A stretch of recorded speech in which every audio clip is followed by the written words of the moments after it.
During one of my streams a while ago, someone asked me if I could get Reid to come on the podcast, to talk about wieners, vaginas, pussies, and RuneScape, just the normal type of porn talk on the podcast. And I responded saying I don't think Reid would ever want to do that because she doesn't like me, personally. And that led to me telling the story of the beef between Reid and myself. Beef being the wrong word, but for lack of a better term, the bad blood between us. Although this was a while ago, so I'm sure she probably doesn't remember or just doesn't care anymore. But now, ever since I told that story on a stream, people are constantly asking me during streams to tell the story again. And it's kind of cute, kind of like, a kid asking their grandfather who fought in Vietnam to tell them war stories that they've heard a million times from him, except in my case, the only war I fought was on the shores of Reid's butthole. So I figured I'd make a video dedicated to telling the story. So it all started when I made a video about Reid's abominable rap, which remains today one of the worst raps I've ever heard. Now there's definitely a lot worse raps on YouTube from small channels with like 30 views, maybe from like Old Pop Hickey Yokel's barnyard rap ballad about cunnilingus on his animals and making love to his sister, or maybe a chemistry professor's educational rap that's just fucking horrible. But those aren't fully produced raps. Those are all very amateur attempts at it, so I don't really count those as actual raps. Reid had a team behind her and fully produced, so it was a genuine attempt at it, and it was fucking horrible. The worst I'd heard in that department. So I stand by that. I stand by that analysis. On the moist meter, that'd be a 5%. Now, when I published the video, I was made aware she wasn't too happy with my critique of her song here. And I can understand why, because it's clear she put a lot of heart and soul in that. There was inspired lyrics in there, such as, spit stringing from my mouth, let you fuck my face, good nutritious nut. And who could forget when she really takes it home with, jerk it out, jerk it out, jerk it out, beat it out, beat it out, beat it out, jerk it out, jerk it out, beat it out, jerk it out. So I can understand when I insulted her magnum opus of music that she wasn't too happy with that. And that's when it really started, when I made that video. So she didn't like that I made that, she didn't like me, and then about 2 or 3 months after that, I went on her Twitter page, just browsing and perusing, learning more than anything. Well, honestly, I was just looking for titties, for lack of a better cover story. I went through a lot of different porn stars' pages just to see what productions they were taking part in, really. But while on Reid's, I noticed she had retweeted some fan art. And let me tell you what, that fan art, bingo, bango, bongo, that's the epitome of fan art right there. What it was a crayon drawing of Reid spreading her ass cheeks apart and just having her brown balloon nut winking at the camera. It was fucking beautiful. And I saw this, and I made a tweet about it. It was a very vague tweet. I didn't say what porn star. All I said was, haha, I just saw, porn star's fan art with her gaping asshole in crayon. It was great. And then I guess people found it and told the artist that I said that. And then the artist called me an asshole, and then Reid retweeted that saying I'm an asshole. So then they were just double teaming me. And, it all stemmed because, come on, it's a crayon drawing of a porn star's asshole. How's that not entertaining? I don't want to show the fan art, but instead I took it upon myself to try and doodle it myself. I did 2 attempts here. Neither one of them really capture it. This was my first attempt. It doesn't really convey what it looked like. This looks more like a God of War enemy. So then I tried again. And this one just kind of looks like a Wallace and Gromit character doing some naughty shit. This isn't what the fan art looked like. It definitely looked a lot better than this. And I went on the artist's page, and she's talented. But this particular piece, I had a giggle about. Come on. You got a porn star spreading her fucking chocolate starfish, and you're doing it in crayon? That's great. That's gonna put a smile on anyone's face. And to be totally honest, as far as crayon drawings of porn stars spreading their fudge cutters go, this is probably the best it can ever get. It was really well done. I could see where the asshole was. I could see the butthole clearly. There was even some labia draping down like some beef curtains. And the pose was really well conveyed. Like you could see the stretching of the ass cheeks, pulling it apart and seeing what's between them. It was really well done. It had a side by side so you could see what the pose was not in crayon and then in crayon. Really well translated. But I honestly don't know why they both got so offended about me making it a joke. I thought the piece was done lightheartedly as just kind of like, hey, look at this little doodle I did. You remember when you did that photo shoot where you spread your butthole wide? Well, here it is in crayon. Oh, that's cool. Retweet. I didn't know it was going to be a hill you want to die on defending it as some type of artistic masterpiece or anything. Like if someone out there wanted to make a fan art of me with my legs over my head and soft dick slapping me in the face and they did it out of Sharpie or Legos or pipe cleaner or something, I'd be like, haha, that's entertaining, that's cool. And then if people start turning into a joke, I don't think they turn to me and be like, defend this. I'd be like, well, at the end of the day, that's my soft cock slapping me in my face out of some goofy material, you know what I mean? That's probably worth making a joke out of. But, anyway, that's why Riley Reid doesn't like me and probably will never come on the podcast. If I'm wrong, Riley, and you do want to come on the podcast, just go ahead and reach out to me on Twitter. But yep, there's the story, and that's it. See ya. I mean it when I say I didn't really want to talk about today's topic. It's just some medium rare internet beef that I think is just kind of worthless to go over, but so many people keep bringing it up to me that I feel I should at least talk about it to some extent. So I'll go ahead and cannonball into the septic tank and doggy paddle around for a bit. The main topic involves a banned YouTube creator that I'm sure you've all heard of before. His name is Sneako. A lot of people compared him to like a diet Andrew Tate. He recently got banned and he still does make content elsewhere. And recently he started targeting me because I made jokes about his friends on the Fresh and Fit podcast, whom I think are beautiful clowns that do some very silly stuff that is entirely entertaining to make fun of. But Sneako didn't see it that way because he's a very sensitive guy, and he started writing their wieners to try and defend a blatantly outrageous story that one of them told about meeting a basketball player at a party, then being invited by that basketball player to a mansion and then fucking a ton of girls at that mansion thanks to the basketball player, which sounds like something a Tumblr account would have made up, and ending with, and everybody clapped. It was such a goofy piece of fan fiction, it felt like he was begging to be humiliated and made fun of, so I started throwing some balls at the clown and dunking them in the tank. I made a video talking and joking about it, and Sneako saw this and he wasn't too happy, so he got offended on his friend's behalf, which of course is a very alpha male thing to do. I know Sneako doesn't like that nomenclature, he never calls himself an alpha male and thinks that it belittles him, but his fan base is and has been red-pilled and thinks of him as like a no-nonsense kind of guy who tells it like it is, a man's man. And yet Sneako cries more than a 12-year-old going through puberty and has very public temper tantrums like a child who didn't get the Spider-Man toy they wanted for Christmas. So he was upset because I was making fun of them. He then makes a big rant about me, calling me a bitch, saying all kinds of things. He doesn't really make any points, he just insults my appearance a lot and makes very bold assumptions about me not going outside and shit like that, which of course has nothing to do with anything I was saying, nor does it debunk any of my points. Not that I was even really making points, I was just making jokes about a silly fucking story, and he's taking it as if I just gave a TED Talk on monogamy, because for some reason he somehow gets lost in like this Winter Soldier episode, like this delusional fantasy, where he starts making a statement on monogamy, which of course had nothing to do with the video I made. I'm not gonna say names. Someone texted me. He's in a monogamous relationship. This is his girl.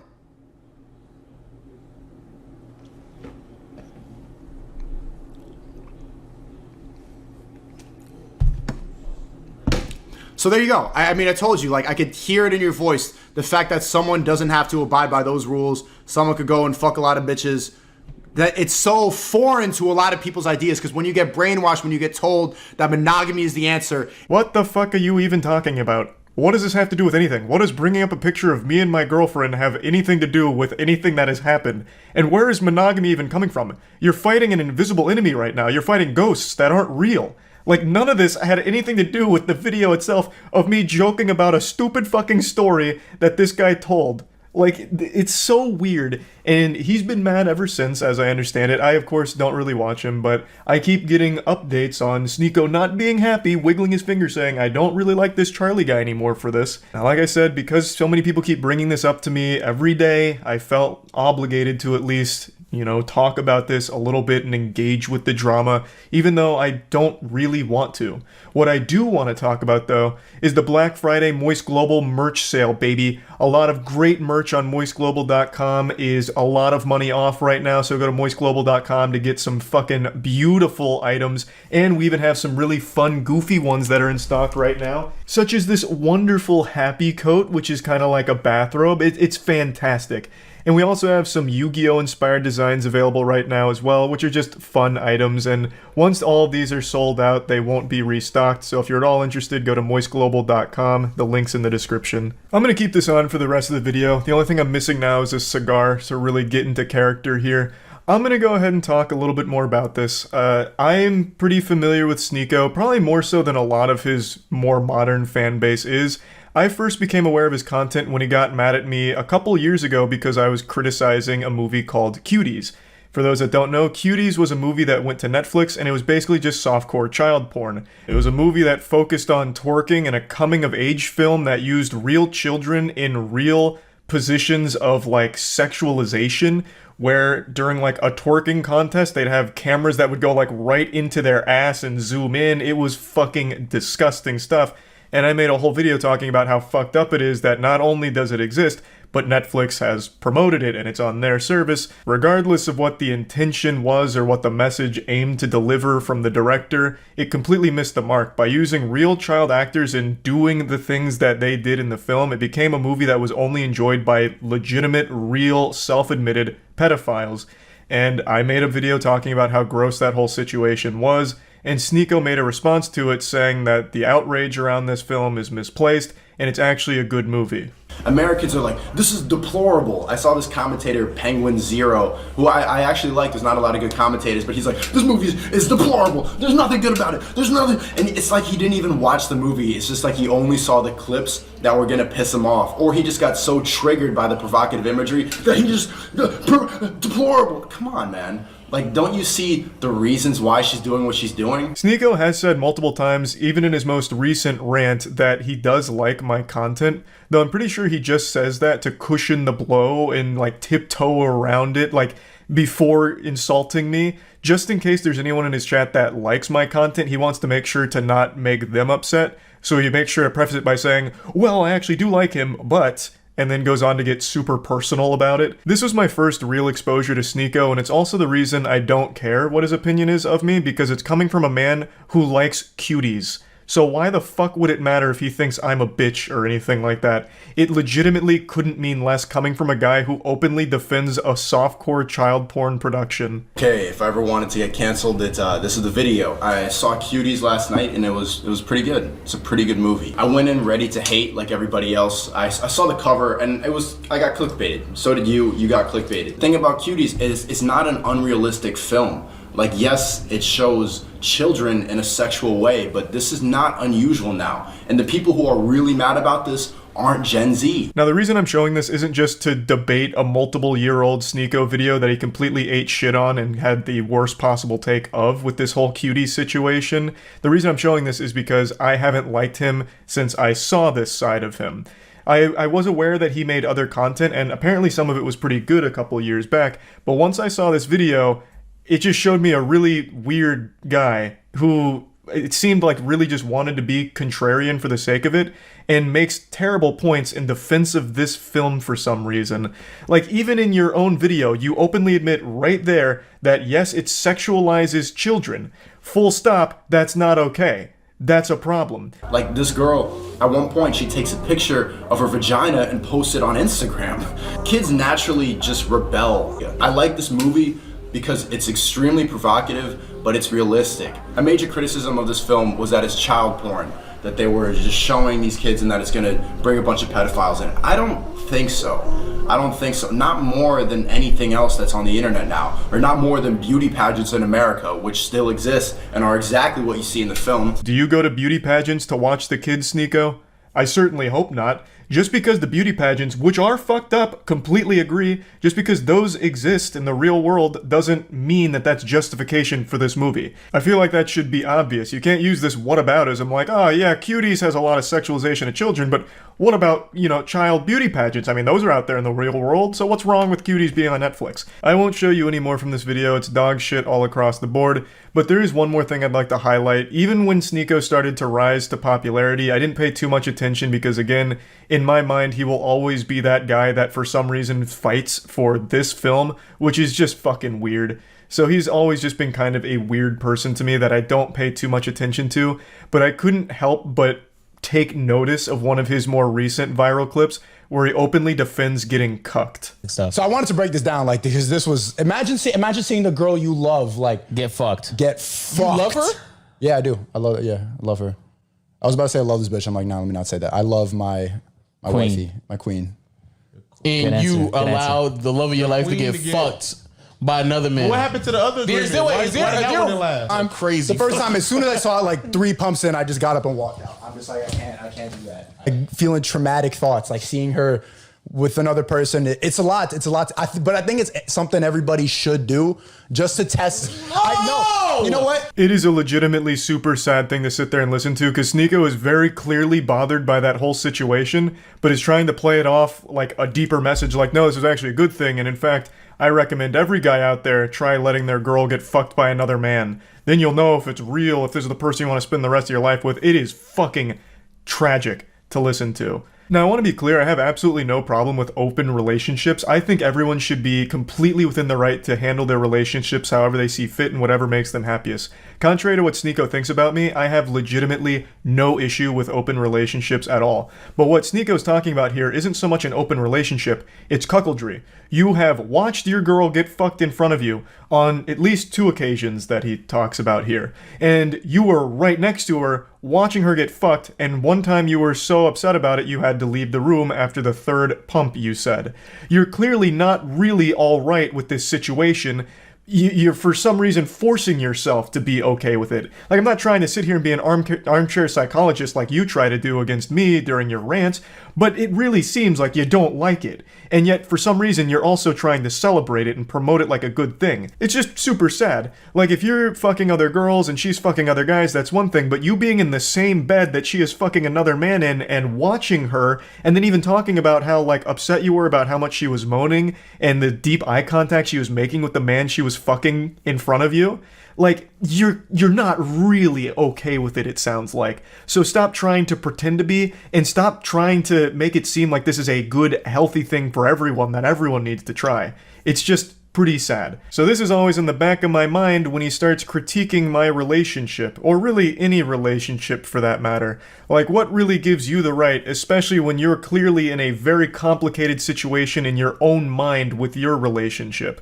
So, like I said, I didn't really want to talk about this, but he apparently keeps shitting on me and making a big hoopla about it, and people keep bringing it up to me, so I felt like I should at least address it in some capacity. So this is me talking about it, and that's about it.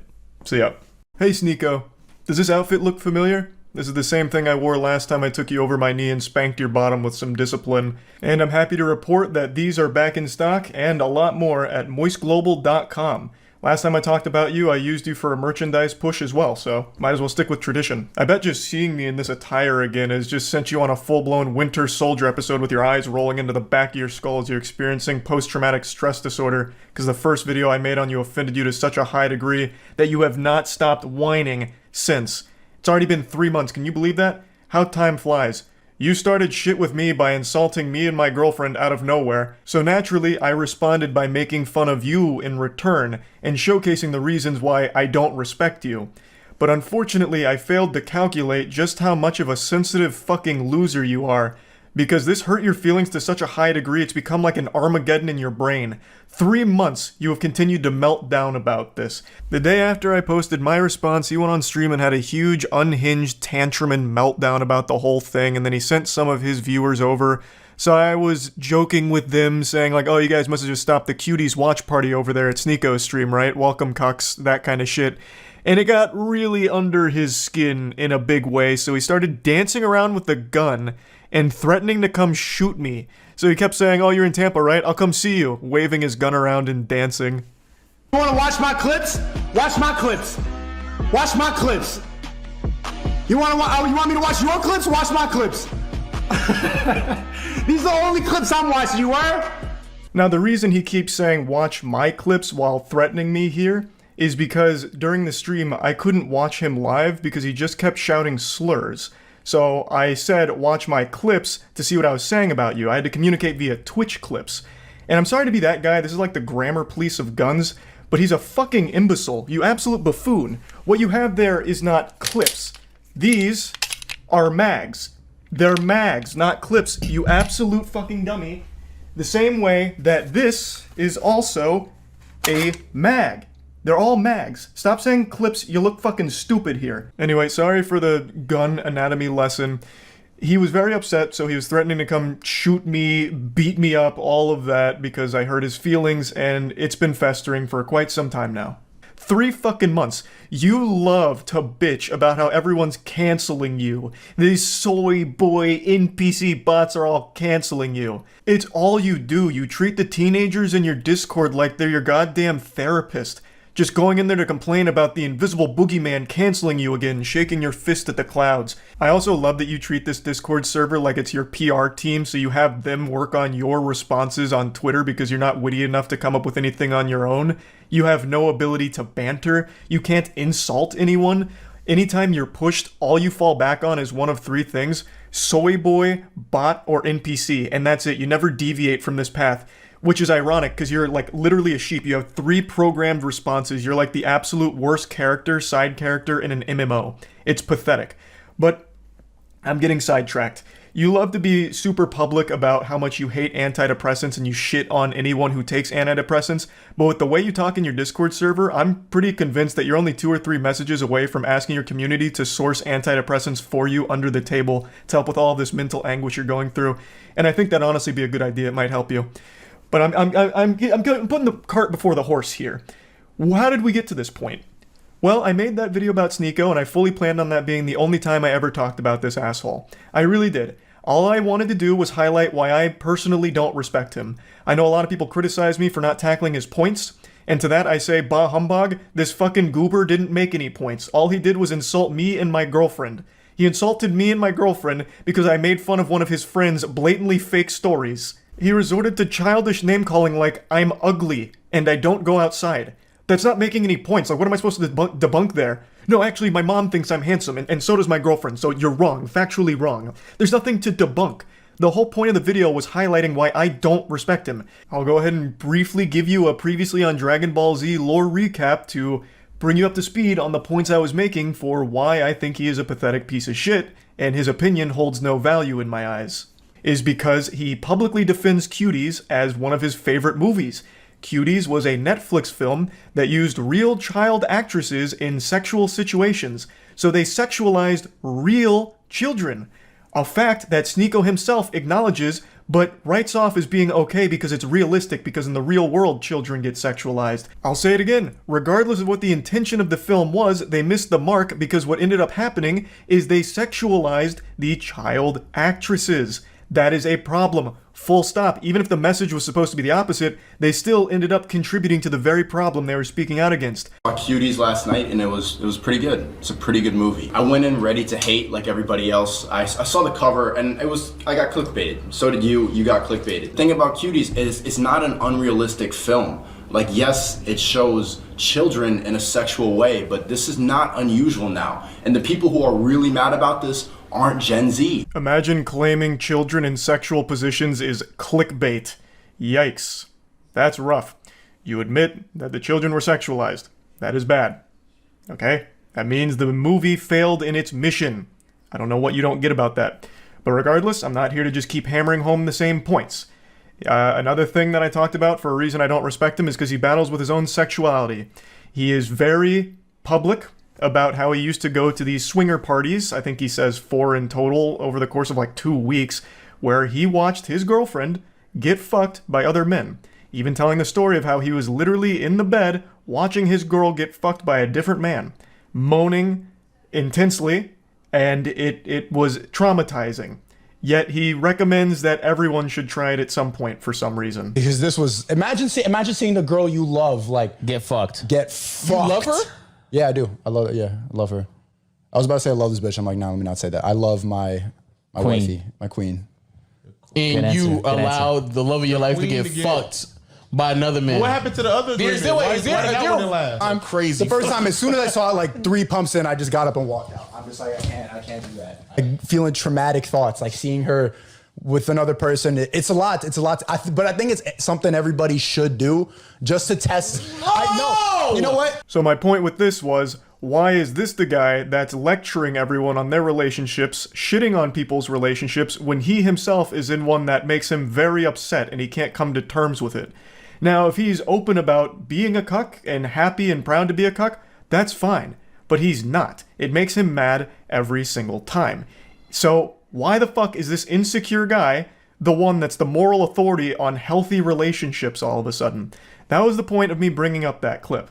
Now, that was basically the whole video. I summed it up real quick. All I pointed out is I don't respect his opinion because he defends a movie I consider to be child porn. I think any film or any production that has real children being sexualized should be classified as child porn.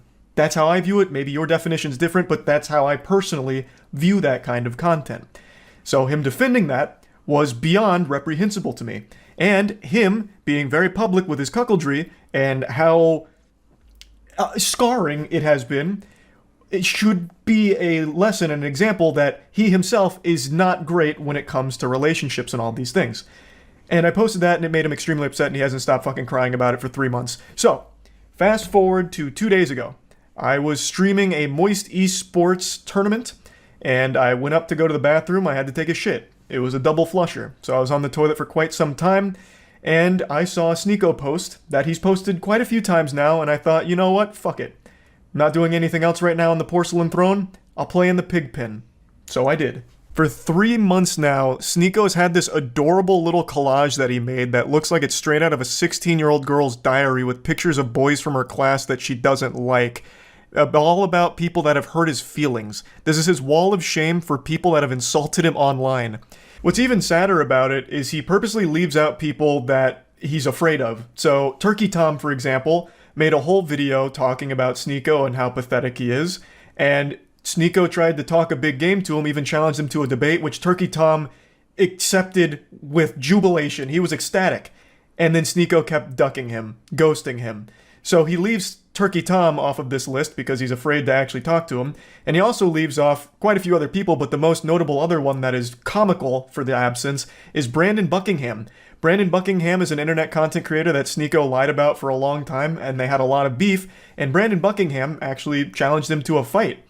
And Sneako is very fearful of him. We'll get into that more in depth in a moment, but I just need to set the stage a little bit here with this collage. So after seeing this for the 100th time in the last 3 months, I finally just said, holy shit, you pathetic, sensitive, soy little worm. I made fun of you for watching your girlfriend get fucked by numerous other men and also insulted you for defending child porn. That's not cancellation. That's just spitting on you for being a pitiful, sad cuck.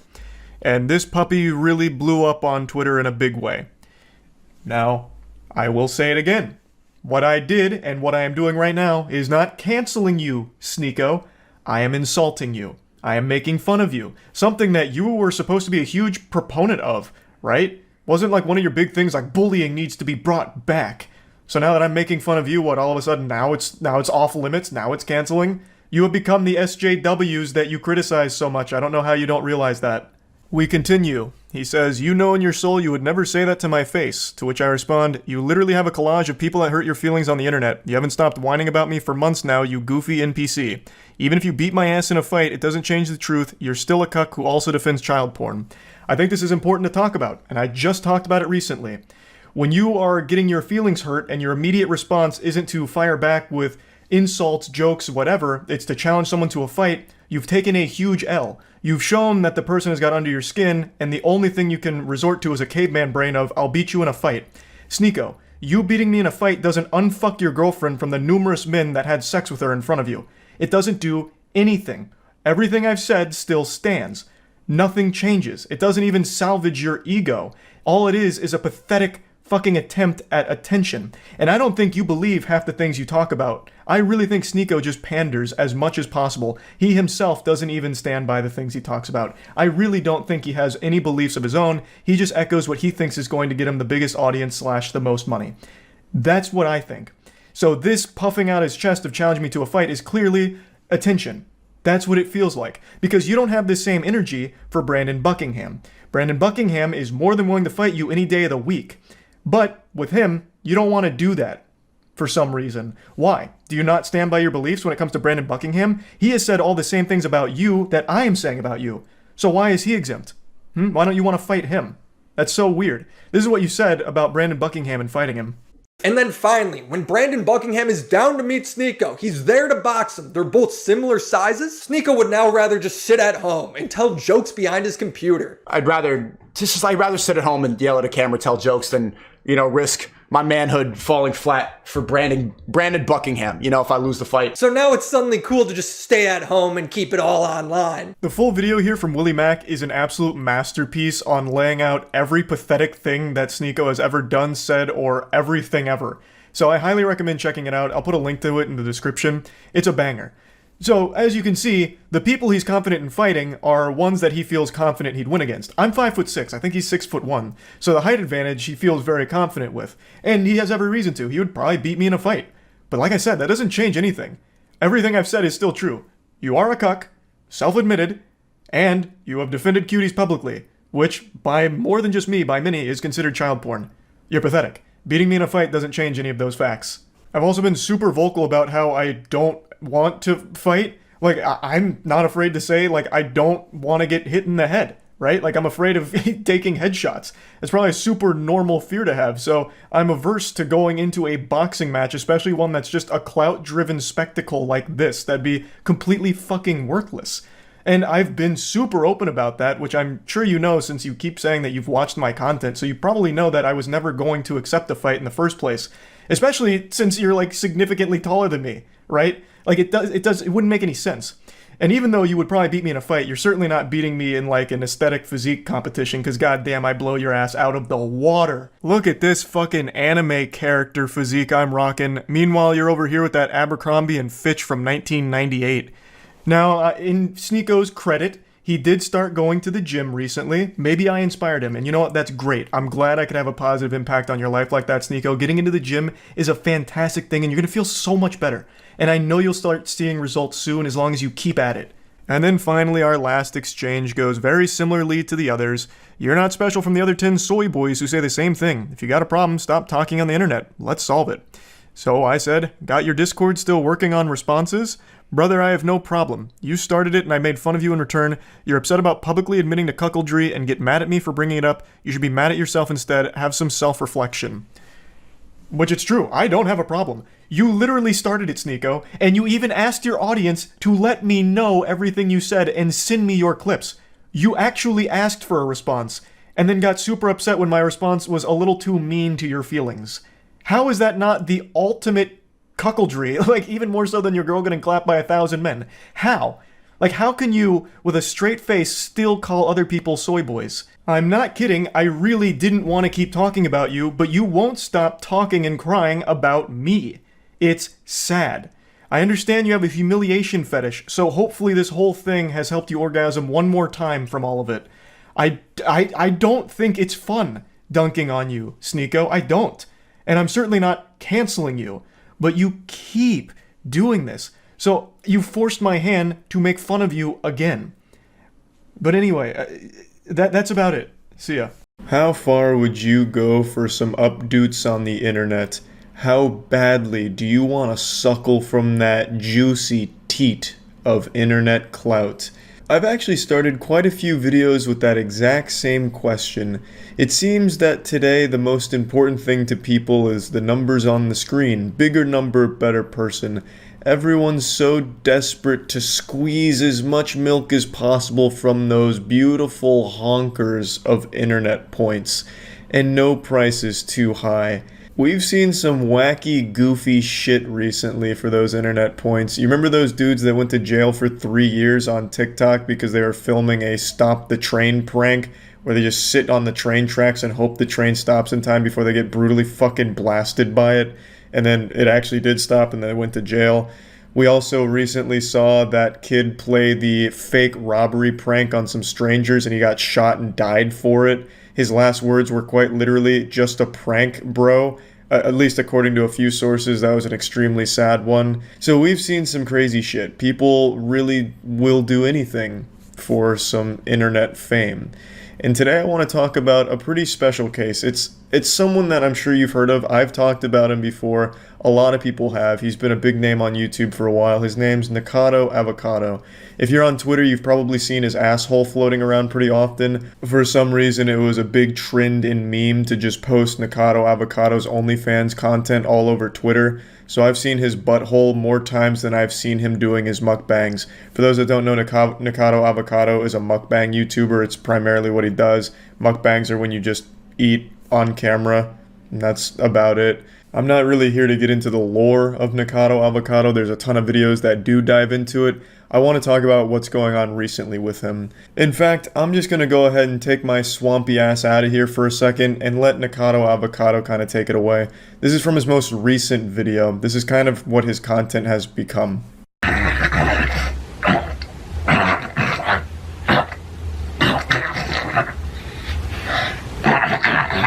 I wouldn't have become disabled if it weren't for you people who encouraged these videos. This is the $6, this is the $10. Ouch! My ribs! How many months are we gonna have to endure this pain? Alright, let's go for this. Ooh. This definitely looks cheesier. This one. And I'm allergic to this one too. Oh. But sometimes in life you just want what you can't have. I'm not allowed to have garlic. Or lots of onions, or durian. Now, to anyone that's familiar with this creator, you'll probably think that this is nothing special. This just looks like every other video he's ever made, just with less crying. You've probably even seen Nikocado Avocado around other parts of the internet. If you don't even know who he is, you've probably seen some of his clips. He usually will eat something and then just start breaking down into tears and crying about something. He's notorious for constantly crying. So then why did I decide this video and these clips to show you? Well, as you can tell from the title of that video, he now claims to be a disabled person, which I'll get into in a minute, but I want to focus on what he said at the beginning. Outside of making some of the most revolting noises I've heard in quite some time while undergoing some kind of exorcism. He said, "It's your fault for encouraging these videos." Now, he says shit like this pretty often, and it shows me that there's still some self-awareness deep within him somewhere, locked deep away. But that rational side of him, he keeps buried, locked in a cage, and still does this content, even knowing better, even knowing that it's a complete detriment to his overall health and well-being. He continues to do it while still having that small glimmer of self-awareness. He says it's your fault for encouraging it, and he's absolutely right. Nikocado Avocado didn't start as this kind of channel. Even 4 years ago, 2017, so 4 years ago now, he was a very healthy person. He seemed to be pretty mentally, sound. He wasn't breaking down on camera all the time and going wild and crazy from what I remember. He was even extremely good at an instrument. I think it was the violin, if I remember correctly. He was a vegan. He was just preaching some really positive stuff. But then he started to notice that the videos that gained a lot of traction were videos where he was just fucking gluttonous and eating 1,000,000 calories per sitting. So he stuck with it. And now he has a couple of channels where he does this pretty much every day, and it's been like this for the last 4 or so years. This is what he used to look like in 2017, and then when the videos really started to gain traction, he gained over 200 pounds in the last couple of years. And it's absolutely true. It's the audience's fault for this. They created what Nikocado Avocado has become. Obviously, it's not all their fault. He is making the conscious decisions to completely throw away his health and well-being, which has now led to his disability, which he claims to have. Again, Nikocado Avocado is not the most reliable narrator. He makes a lot of shit up sometimes. So whether or not he actually now has a disability it's anyone's guess. He claims to have 3 broken ribs, which is attributed to his incredible weight gain. Incredible being the wrong word, really just astonishingly upsetting weight gain that he's been putting on recently. He claims that the weight of his body has now broken a few of his ribs, which now has him bedridden. I think he also claimed to now have to have a full-time nurse in order for him to just engage in day-to-day activities. And he also has been diagnosed with sleep apnea, I believe, which is why you'll see on his most recent thumbnails, he has like that machine hooked up to his nose that makes him look like some kind of like cyborg from the future or something. It seems to really be going downhill quickly for him. People have been saying for the last couple years that Nikocado Avocado is literally killing himself for YouTube views, and it's absolutely true. He is slowly killing himself and documenting the journey the entire time while having an understanding of exactly what he's doing. He's well aware that he is throwing away his health, his well-being, his happiness for the sake of some YouTube views because his audience continues to eat it up, much like he eats up a million fucking cheeseburgers every couple of days. For almost the last 4 years, almost every day, he has done mukbangs like this, where he's eating 6 pizzas, 8 pizzas. He'll get like fucking McDonald's and he'll order everything off the menu and then ask if they can just tilt the grill over to get a little extra grease in a cup for him to drink on camera. It has been an extremely sad thing to see. He's also been saying for a little while now that he's going to be losing some weight. His weight loss journey has begun, but what ends up happening is for every pound he loses, he gains 10 more. I didn't play much of the video here, but he even mentioned that. He even goes on to say after the "your fault" speech that he started his weight loss and he lost a pound but then gained 3 more because he wanted to please his audience with more videos or something like that. So it's just truly a pretty awful thing to see. As you probably noticed from the screenshot, the last 6 days he's posted a video each day talking about his disability and his new diet with it, and each one he has tons and tons of food from different places, and it's not clickbait. He really eats all of that food. Very rarely does he not finish his plate. He usually finishes it or gets very close to it. Almost nothing goes to waste. It goes right into Nikocado Avocado's gut. And one thing you may have also noticed from that screenshot is his views are high, which is exactly why he does it.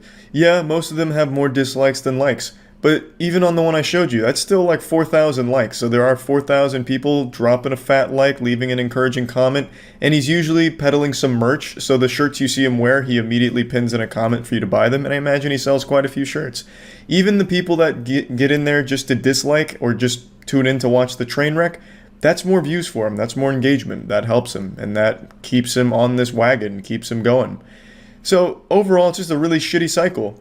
And I tune in occasionally just to see if Nikocado Avocado is making any strides in helping himself, because it seems like he really wants to sometimes, and then he goes right back into going to Chick-fil-A to literally eat fucking food off the floor like David Hasselhoff. Like, it's just really sad. Obviously, I'm exaggerating. He doesn't usually visit the restaurants. He just orders it and then eats it from either his bed or his own like table that he sets up for it. When he is out in public, though, he's usually on one of the mobility scooters, and he gets a little crazy out there, because a lot of what his content has become is him making really gross noises and shaking his head around while trying his best to like shake his whole body around to really let you know that he's gained a lot of weight, which I don't know, man. The whole thing is just weird and just sad, and that's all I wanted to talk about. This is just another one of those things where it's like, man, the links people go to for some internet fame, like, it's just upsetting to see. So I mean, yeah, that's really about it. So yeah. Nikocado Avocado has set a new world record for YouTuber response time for drama. This was a pretty impressive speed run. Within a few hours of my video being up, he had his entire response filmed and then posted this morning. So very impressive speed there. And there's a few things I want to talk about, so let's just go ahead and dive in. First of all, it's entirely in character. It's kind of like in the Suicide Squad movie where Jared Leto was constantly being the Joker, even off set, so he was sending his co-stars like used condoms and dead pig carcasses. That's kind of what Nikocado Avocado has done. He is constantly playing his character. He has become the Joker of mukbangs. He is never out of character anymore, it seems. So this response is not him being genuine or taking it seriously. It's him playing his character and completely misunderstanding what I was saying in my video. He spends the majority of the 41 minutes of this response video eating, because he does a mukbang during it, and asking, who is this? Who are you? Does anyone know this person? If I had $1 for every time he asked, who is this, I would have enough money to afford 1,500 pizzas and do my own fucking nutty mukbang. I never really understood that perspective of, this person's not famous enough for me to care, therefore everything they say is worthless. He makes it sound like because he doesn't know who I am, everything I've said is completely irrelevant. And it's fine that he doesn't know anything about me. I expect that. I'm a fucking YouTuber. I'm an actual Z-lister, an internet content creator. I don't expect to go into a room and all of a sudden everything goes quiet as people drop champagne glasses that shatter on the floor because they're just blown away by my presence. Like, oh my god, do you know who that is? That's Charles White. Did you see his newest video where he was holding a rubber penis and throwing around a fleshlight? Holy shit, that's Charles White. I don't expect that. So I just don't really get why that's like one of the main things he keeps reiterating in this video is he doesn't know who I am. I don't know why that's such a strong point. Like, I don't know who this is. Do you know who this is? This guy's just so fucking, you know, not famous. Gross. Not famous guy. Who is this? But anyway, aside from him constantly mentioning that, there are some things that he does bring up that I think are definitely worth talking about. But first of all, I'd like to say congratulations to Nick. It looks like his broken ribs are healing pretty well because he starts this video by stomping into the room. And I also checked his TikTok. He's been going kind of hard, so it looks like his broken ribs seem to be doing better now.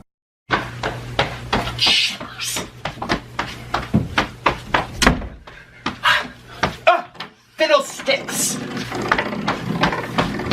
Who is this?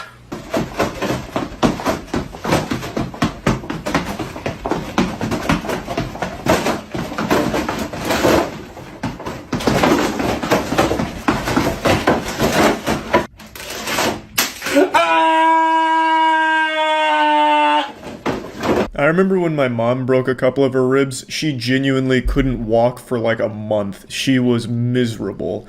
But luckily, Nick seems to be healing at an accelerated rate. He must be like Wolverine from the X-Men, so that's good to see. In regards to his broken ribs, in his response video, he said I was completely lying and that his broken ribs had nothing to do with weight gain, which surprised me because I actually got that information from one of his recent videos. I'll just go ahead and play you the clip. And before you make fun of me, please try to put yourself in my shoes. I cracked my ribs. Bitch! F this fucking air sack from coughing excessively for over 2.5 months and my obesity, all 350 pounds of force. Ouch! I didn't reach into my butthole and pull this out of nowhere. I got the information from him, so I don't understand why in his response video he makes it sound like I'm lying about so many things. Like he himself said his cracked ribs were the result of coughing for the last 2 months and his obesity, 350 pounds of pressure or whatever he said there. I didn't make that claim. I didn't make that up. It came from him, and you can just click on this video and it's right in the intro. So I don't know why he would say something like that in the response video. It also doesn't really sit right to me that in this response video he puts multiple advertisements for like going to his Patreon and stuff like that. It just shows that he doesn't really take any of it seriously. It feels like this response was just made to capitalize off drama clicks. Like, you know, I just feel like he's never serious anymore. It's always in this act, in this character. You know, I might as well plug something too since I'm responding to it. Make sure you check out my second channel, Huge Charles, where I'm posting short content and exclusive shit over there. The link will be in the description below. That's Huge Charles, baby. But anyway, now to actually talk about the things Nick brings up that I think are very important to talk about. First of all, he talks about the people that went from my video to his to just be assholes. I always openly condemn this, and I should have again said don't go harass him because it looks like people need a constant fucking reminder to not fucking harass people. You're not some kind of internet vigilante fighting for justice. That angry comment you left on Nick's video isn't going to help him. You're just being a fucking douchebag. And I completely sincerely apologize for overlooking the fact that I need to remind people how to behave online. I always absolutely fucking hate. I've made 2 different videos on how much I hate when people go and harass people, but just from like YouTube videos and shit. It sucks. It fucking sucks. 100%. And Nick is absolutely in the right in calling that out. Now, with all of that out of the way, let's actually get into the fucking meat here and talk about some of the things Nick brings up. It's clear immediately that Nick misunderstood what I was saying in my video. I don't know if that's on purpose just for the sake of having like an aggressive response video for YouTube drama, or if he genuinely didn't understand what I was trying to say. But he makes it clear that he didn't get what I was going for right away. I don't have the right to exist because I happen to be a little overweight. I'm being attacked for my weight, for my appearance. Apparently, I'm encouraging people to eat unwell. Excuse me. I don't even understand at all where that last thing came from. I never made any point like that or even hinted at anything like that. I never said like Nikocado Avocado is a role model and he's encouraging people to eat like he does on camera. You know, I never said like, you know, these kids are going to watch Nikocado Avocado and then all of a sudden they're going to be fucking brainwashed by him. They're going to go out there and order 10 large fries and then a gravy to drink out of a toilet bowl. I never said anything like that. I never said that he's setting some kind of example for people to follow. All I was saying is the success he found with mukbangs has reinforced his decision to eat this way. I was also never focusing on his appearance or saying he doesn't have the right to live because he's overweight. I don't know where these are coming from. As far as appearance goes, me showing his 2017 body compared to his most recent one was used to show what the food is doing to him. If he was skinny and eating the way he does on camera, I would have the exact same criticisms. Because even when you're skinny, you can be very unhealthy, which is a point he makes. I wasn't saying skinny is the gold standard. He also brings up some demons from his past that I didn't know about. I didn't get the full extended lore of Nikocado Avocado. I was under the assumption that he was healthier back then because, contrary to what he says in the video, I am very familiar with him. I've watched his content for a while. I've watched the transformation, but apparently I've missed some arcs along the way in his anime. He mentioned back during those days with the photos I showed he had an eating disorder, even mentioned a tooth rotting out, and that he generally didn't feel like he was healthy back then. And I didn't know any of those things. What I saw on camera was him eating healthy food, preaching about healthy food options and lifestyles, as well as fitness and stuff like that. So I was under the impression that he was healthy during those days, but maybe he wasn't. But he's also not healthy now. I'm not Nick's dad. I'm not here to slap the fucking cheeseburgers out of his hand or anything. I showed these photos because it shows a complete transformation from one body type to another, and it shows that there is still an eating disorder present. And I feel like it's reinforced by his audience on YouTube that encourage it, which is something he mentions in his videos from time to time. He says things like, you guys are doing this, and I think he's right. I think seeing those numbers grow and seeing those big numbers has completely reinforced the idea that in order to be successful, he has to keep eating this way, so he feels trapped to do it. That's the point I was making. It is a very unhealthy lifestyle. It doesn't have to do with his weight or his appearance. It has to do with what he's eating on camera and how often he's doing it. Take, for example, Matt Stoney. Matt Stoney will do these incredible food challenges. He'll eat fucking 20,000, 30, 40,000 calorie meals in a single sitting in under an hour for a YouTube video, and they're fucking awesome. That's nuts to butts action. Matt Stoney eating the fuck out of 20 burritos at a time, double fisting 1,000 tacos per hand. It's incredible stuff, and it's so much food and so many calories, but Matt Stoney does that once every few weeks, once a month maybe. Nikocado Avocado is doing something comparable almost every single day. Over the last week or so, he's posted a mukbang every single day pretty much. So he's eating these thousands and thousands of calories every day. It's very different. The frequency is completely different. Or let me rephrase this. It seems like he does it almost every day since he is posting them almost every day. Now, I do know, at least on a few occasions, he's done multiple mukbangs in one day. And that's still a lot. That's still a ton. So the point is, it's very different. I'm not targeting Nikocado Avocado because of his weight or anything. I was talking about him in this whole situation because it feels like his audience has reinforced his eating disorder, which is taking a negative effect on his overall health. If Nikocado Avocado did not find success on YouTube and be known for eating such massive meals, he would not have gained the 200 pounds in 3 or so years. Gaining that much weight in that amount of time is not healthy by anyone's standards, no matter what doctor or what website you check. It is extremely rapid weight gain, and I don't think it would have happened had he not found success with this kind of mukbanging content on YouTube. He would probably not eat like this. And like I said, if he was skinny and still doing this exact content the exact same way, my criticisms would remain exactly the same. It is an unhealthy diet and an unhealthy lifestyle, as evident by the 200 pounds he gained, which is a lot in a short amount of time, and also the amount of times that he is crying on camera and breaking down. It seems like overall, this content has led him down a path where he is unhealthy and unhappy. My focus wasn't, look at Nick and all of this weight he gained, ewy. It was, how has Nick completely transformed over the last 4 years, and what role did his content play in that transformation? He is completely different now mentally and physically than he was 4 years ago. Nowadays, he's known for crying all the time on camera while eating. It's become one of his big things, like a staple in his content. He is constantly breaking down and crying while eating, which seems like he's much more unhappy now. And physically, he's completely different. He requires a mobility scooter now when he goes out in public. You'll see it in his TikToks, you'll see it in his videos. When he is at a store, he requires a mobility scooter. So what I was looking at in my video was how his content and his YouTube success played a role in this transformation. Making some of the most revolting noises I've heard in quite some time while undergoing some kind of exorcism. And me. Who are you? I haven't said anything that you're revolting and you're disgusting. Yeah, I didn't say that about you either, Nick. I was talking about that shtick you do in your videos where you make a yucky noise. That's what I was talking about. And I think you know that, but you tried to use that as a way to spin it like I was calling you revolting and disgusting for your weight or something like that, which I absolutely wasn't. I was talking about that ongoing joke you have where you make noises and faces like that. I was just saying I find that to be off-putting. He calls them a hairball, which is obviously him kidding around, and I just called it gross because I don't really like those noises.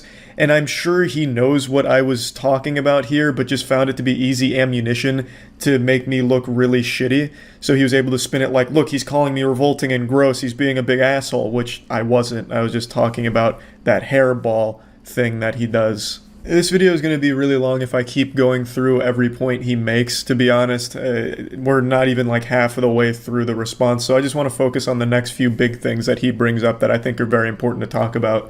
He says that I am incorrect about like the nurse, like the full-time nurse to take care of him, and that's entirely possible. I've tried to keep up with his videos recently to make sure I get the full story, but for me it is very hard to sit through a full mukbang from him because it's just sad to see. I'll just be straight up honest. It's hard for me to watch all of them, so sometimes I'll go to Twitter to read threads about Nikocado Avocado to be kept up to date, and I recalled reading about a nurse that had to be on standby in order to make sure that he was able to go about his activities.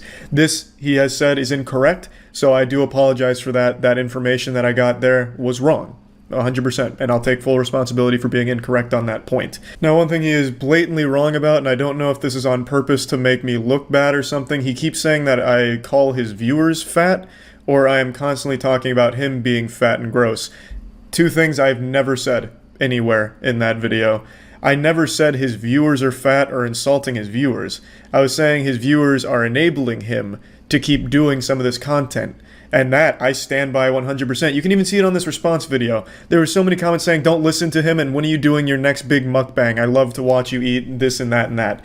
Like, that's enabling. That's the very definition of enabling. It's enabling a bad habit. And it keeps you doing these same things which have had a negative effect on your health. But that's not me all of a sudden saying all your viewers are fat pigs that are gross and yucky, ooh, cooties, yucky, gross pigs in your comments. I never said anything like that. And I don't know why he tries to hint like that. And I think I don't know if it's on purpose or by accident. I think it's supposed to like make his viewers mad at me. Like, can you believe what this guy is saying about us?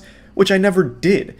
What I was saying about your audience is that they keep you doing these unhealthy things, which they absolutely are. I wasn't calling you gross. I never said any of that. I said that they are keeping you doing this unhealthy kind of content, which you've done for a few years now, which has negatively affected your health. And I'll say it again, because that was the point of the video, and that was the point I was making. It's not all your audience's fault. You are making the conscious decision to continue this content and really focus on those numbers, but they do obviously play a role in it. The next thing he talks about is this machine that he's had in every thumbnail for like the last 2 weeks. He says he's actually had this since he was a kid and it's nothing new, unrelated to mukbangs and all that. Okay, fair enough. let's say that's true. Maybe it is. It probably is. I don't see why he'd lie about it. But then why all of a sudden now are you putting it so prominently in every thumbnail and every title talking about being disabled and doing a disabled mukbang? Why are you just now showing this off then? It leads your viewers to believe that the situation's a lot more dire than it is, and you're doing it on purpose. You're trying to garner more sympathy out of the situation by having this machine here. It makes it seem like your health is on a really rapid decline. And I think the reason you're doing that is to get more views on it, because when people see that you're in distress, they want to see what's going on and want to make sure everything's okay. So if you truly have had this machine for that long, why are you all of a sudden now showing it off like this in the context of being disabled? So it's pretty fucked up. And I don't want this video to keep dragging on, so the last thing I'll talk about is the broken ribs thing, the subject of like his disabled mukbangs. As I mentioned, he's been kind of jumping around just fine. In this video, he comes stomping in, jumping around just fine. He's not coughing at all in this video, which he's coughed in all the other ones, and then like cried out in pain, like yelling about how much pain he's in. On TikTok, he's doing just fine, moving around, jumping, stomping. Either way, that whole situation seems to be all honky-dory now, so that's great. Anyway, I just wanted to talk about this. I feel like he completely missed the point of what I was saying with my video. I wasn't trying to call him all kinds of disgusting names or anything like that. I don't even know where he would have gotten that from. Maybe just a complete misunderstanding. I'm not sure, but either way, I still find the entire situation sad. His response didn't change my perspective on everything going on over there. I still think it is all a very sad situation. I feel like if Nikocado Avocado was not a successful YouTuber, he would not be doing these kind of mukbangs or eating this way. I feel like that's only there because of the success he's found with these videos, and his response did not change my perspective on that. It didn't change my opinion on it, and yeah, that's about it. So yeah. There's been a lot of horrible stuff happening over the last week or so in particular. Even if you're not someone that's like jacked into the mainframe, hyper-focused on cyberspace news updates or anything like that, you've probably still seen a lot of the stinky stuff that's been going on because it's been really bad. So I wanted this video to try and just be uplifting, some positive news here. Spray a little bit of Febreze, put some deodorant on to mask the odor for a bit, and just give you something to smile about. And that mission failed almost instantly. A journey of 1,000 miles begins with a single step, but I couldn't take that first step. I went looking for positive news stories, and all I found was more agony and despair, doom and gloom and death. It's like smiling is illegal right now. Every single day there's something fucking horrible happening. It's baffling how common the worst things imaginable are happening on a daily basis. But I was able to unearth two very good, wholesome stories, and it was like finding the Infinity Stones. This was difficult. I felt like Indiana Jones having to go exploring and finding these treasures, but there are two very wholesome stories that have me grinning from ear to ear that I'd like to share with you today. The first story is very interesting because it involves someone that I've talked about before on the channel. In fact, the two of us used to have some beef. Beef so raw that you wouldn't see him eating it during one of his mukbangs. I'm talking about Nikocado Avocado. Over a year ago, the two of us were feuding, going back and forth on the playground, having a bit of a tiff. And now I've recently learned that Nikocado Avocado has been actively losing weight. He posted a new video kind of briefly going over how much weight he's lost, which he claims is roughly around 89 pounds, and I think that is incredible. The weight announcement does come during a pizza mukbang, but 89 pounds down and there's a noticeable difference, he's fucking earned the right to splurge like that. I think that is fantastic. The whole genesis of our controversy stemmed from me finding it sad that he was literally eating himself to death and even making jokes about, like, very morbid stuff revolving around the way he was eating for content, and I've always maintained that it would be amazing to see him start losing the weight, and now to see him actually start taking steps down that path, I think that's fantastic, and I have nothing but amazing things to say about that, and a huge round of applause, because there's a lot of hard work that goes into this, especially for the way he's been eating for so long. And to see him lose that much weight in a pretty short period of time, that's nothing shy of incredible work. So I think this is a very moving story. I hope he continues to do this. His community is encouraging him. His community has done a real 180, because when I first made that video on him and like the whole Nikocado Avocado rabbit hole, his community used to encourage him to continue to eat more. They wanted to see him really like balloon up as quickly as possible, as if it was like a fucking speed run.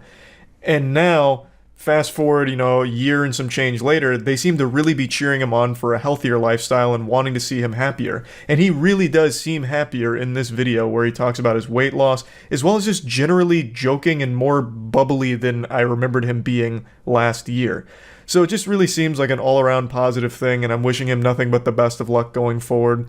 And now the next my hair's finally transitioning out of that like 2006 emo middle schooler hair length to about like 2009 emo freshman high school length. So we're getting there. The hair's getting long. Pretty soon I'll be looking like fucking John Wick. But that's not what we're here to talk about. We're here to talk about gamers, the elite of the human species, the apotheosis of millions of years of fine-tuned evolution. Now, there's that meme about gamers being oppressed, and it's obviously a joke and shit, but honestly, there's few groups of people that get shit on harder than gamers. Gamers get shit on all the fucking time. Like, no one gets shit on harder, except maybe like pedophiles or people that defend Game of Thrones Season 8. But other than those two, gamers get absolutely annihilated in the media and just in general. When I joke about gamers and all that stuff, it's obviously just as jokes and good fun, no malicious intent behind it. But the reason I'm talking about this is because I just watched something from an Australian sports commentator named Brian Taylor, or as I call him now, Brian Douchebag, where he just it's just very openly rude to an Australian esports team who was attending a football match. And it's not just Brian Douchebag, the entire crew of geriatric old fucks, like the fossils in the booth upstairs, were just making fun of them for their appearance, for what they do for a living, belittling them as people. It was downright just unbearable. Extremely disrespectful and rude. Let me play this shit. Essendon's esports team, boys. Andrew Rosie Rose is there, and we love him. And Alan Tiger Roger from France is out as well. We love him. Top laner, Sleeping, and Luch is in there. They're all there. All the boys, the League of Legends. They all look rather unique in their own way. Gadget-type operators. What a great introduction, how professional. This honestly sounds like a guy pretending to use boomer lingo and words. Gadget-type operator sounds like a word I would put into a script for a character that's supposed to be old and out of it. This guy sounds like he's covering up his insecurities. This guy probably goes home and binges League of Legends while watching lolly porn. Or as he probably calls it, those naked titty girly cartoon moving pictures on the World Wide Web. How can they all be unique, PT? Because they're all different, Bruce. Zaharakis, computer-type boffins. There's some real nerds in amongst them too. Now look at this. This is the Essendon esports team. And hello, gents. How are you? What insufferable assholes just laughing at them for even being on camera? This just sounds like those rich pretentious fucks at a country club laughing because one of their members couldn't afford the payment dues. It's so unbelievable to listen to professionals act like giddy high school girls making fun of the outcasts who watch anime. It's just fucking dumb, and especially looking like they do. Look at Brian Taylor, this Frankenstein's monster-looking motherfucker with a pedophile mustache. This guy doesn't look like he plays any sports. He doesn't look athletic. The only activity he gets is chasing children around the block, threatening to tickle them. Yeah, we're going all right. Going all right. What position do you play in the team? In our team, I play support. Support? You're a supporter? No, in the video game we play for the esports, like we have different roles. Basically, I'm like the support of the team. Which one's is it the hooch or the looch? Looch. You're looch. Looch. That's good, mate. Is the Dusty Martin of esports. And you're the dusty douchebag of water sports, Brian Taylor. I'm sure you don't know what water sports are, Brian, so I'll break it down for you. It's piss fetishism. It's where one person pees on the other and they get off to it. You look like the kind of man that indulges in that kind of behavior. The best, yeah. Oh, have a look at him. Not the normal sort of football following type, but nevertheless very good when it comes to pushing buttons and going left and right. Well done, boys. I'm not quite sure what it is you do, but very, very nice over here. What a hero you are, Brian. That was an incredible work there, honestly. There's a man who peaked in high school 70 years ago, and he's still trying to relive the days of picking on the nerd. It doesn't work anymore, Brian, because now you're just fat, old, and really sad. I don't know when this happened. I don't think it's any time recently, just judging by some shit I saw in the video, but even still, this serves as a good example for just gamers constantly being shit on. They didn't even do anything wrong. They just went to a fucking football game, a sports event, and they became a laughing stock for the jocks up in the booth, if you can call them jocks. More like the old men that drink themselves into a near coma and put their hands on their wives. But yeah, anyway, I can't wait for Brian and the other limp-dicked commentators in that booth to target the next group of people to insult for no reason at the football game. They'll probably go after old women next that are watching the sport and just make fun of them. Real tough guys in that booth up there. But just wanted to share this with all of you, and I'm raising the flag, the banner, to rally behind me, all the gamers, so that way we may rise up and tell the world to check out my streams at twitch.tv/MoistCr1TiKaL. I'd love to see them all there. That's it, everyone. So yeah. Yesterday I made a video making jokes at a man named Brian Taylor, who's an Australian sports commentator who went out of his way to insult an esports team at a football game for no reason. And now all 5 of Brian Taylor's fervent fans on Facebook are mad at me, so they've got their pitchforks out. They've rallied the entire anti-vaccination group of moms there to target me and get mad at me, all because I insulted their hero with some jokes. And I also want to talk about Reddit, because the video got posted there, and Reddit has to be the most humorless place on the fucking planet. Let me make this clear for all enlightened atheist Redditors out there, you euphoric beings. I just posted that video to make jokes. The guy was being a douchebag, so, that's ripe for making jokes about. If you're gonna dish out jokes and be mean, you should be able to take some jokes as well, as should your fans. It was not there as some type of moral high ground where I'm trying to rally a team of elite gamers to show Brian that he's a bad person and going to hell for insulting gamers. No, I just wanted to make jokes. I pointed out why he's a douchebag, and then I made jokes at him and about him. It's not supposed to be some thought-provoking piece that rattles your very soul and makes you self-reflect on yourself. I just wanted to make some fucking jokes. Meanwhile, Reddit's like, oh, this guy's such a hypocrite. Yeah, Brian was insulting those guys, but this guy's no better. He's insulting Brian. Oh, disgusting. Jokes? What do you mean, jokes? On the internet in 2019, isn't that illegal? This man should be thrown in jail for making jokes. He should be in the slammer right now. I don't get it. How dumb is Reddit overall? Or not even dumb. I think it's just blatantly ignorant to just social shit in general. I think it's very clear I was just making jokes. It wasn't supposed to be some type of moral piece. Yeah, I pointed out he's a douchebag. Yeah, I pointed out it's rude. It is. And then I made jokes. It's not like I was there to be better than Brian. I just wanted to make some fucking jokes. And I think Facebook understood that. They at least knew it was there for jokes, not some type of moral piece. But let me give you a little background on the Facebook thing. So Brian Taylor's got a Facebook page, a fan page. It's not his page. And it started out as a satire piece to make fun of Brian Taylor originally. And then it got hijacked by people that actually like Brian Taylor. So now it has this identity crisis where sometimes it supports him and then other times it just takes the dick right out of him. So it's got this weird dichotomy going on, this weird civil war, and it seems I've united them as a common enemy like the Reid boss. So now they've all come together to insult me. And I can't tell if it's ironic or not, and I don't really care because it's pretty goddamn entertaining. So Brian Taylor, the owner of the account, posted this, where he calls me a neck-bearded virgin who attacks BT.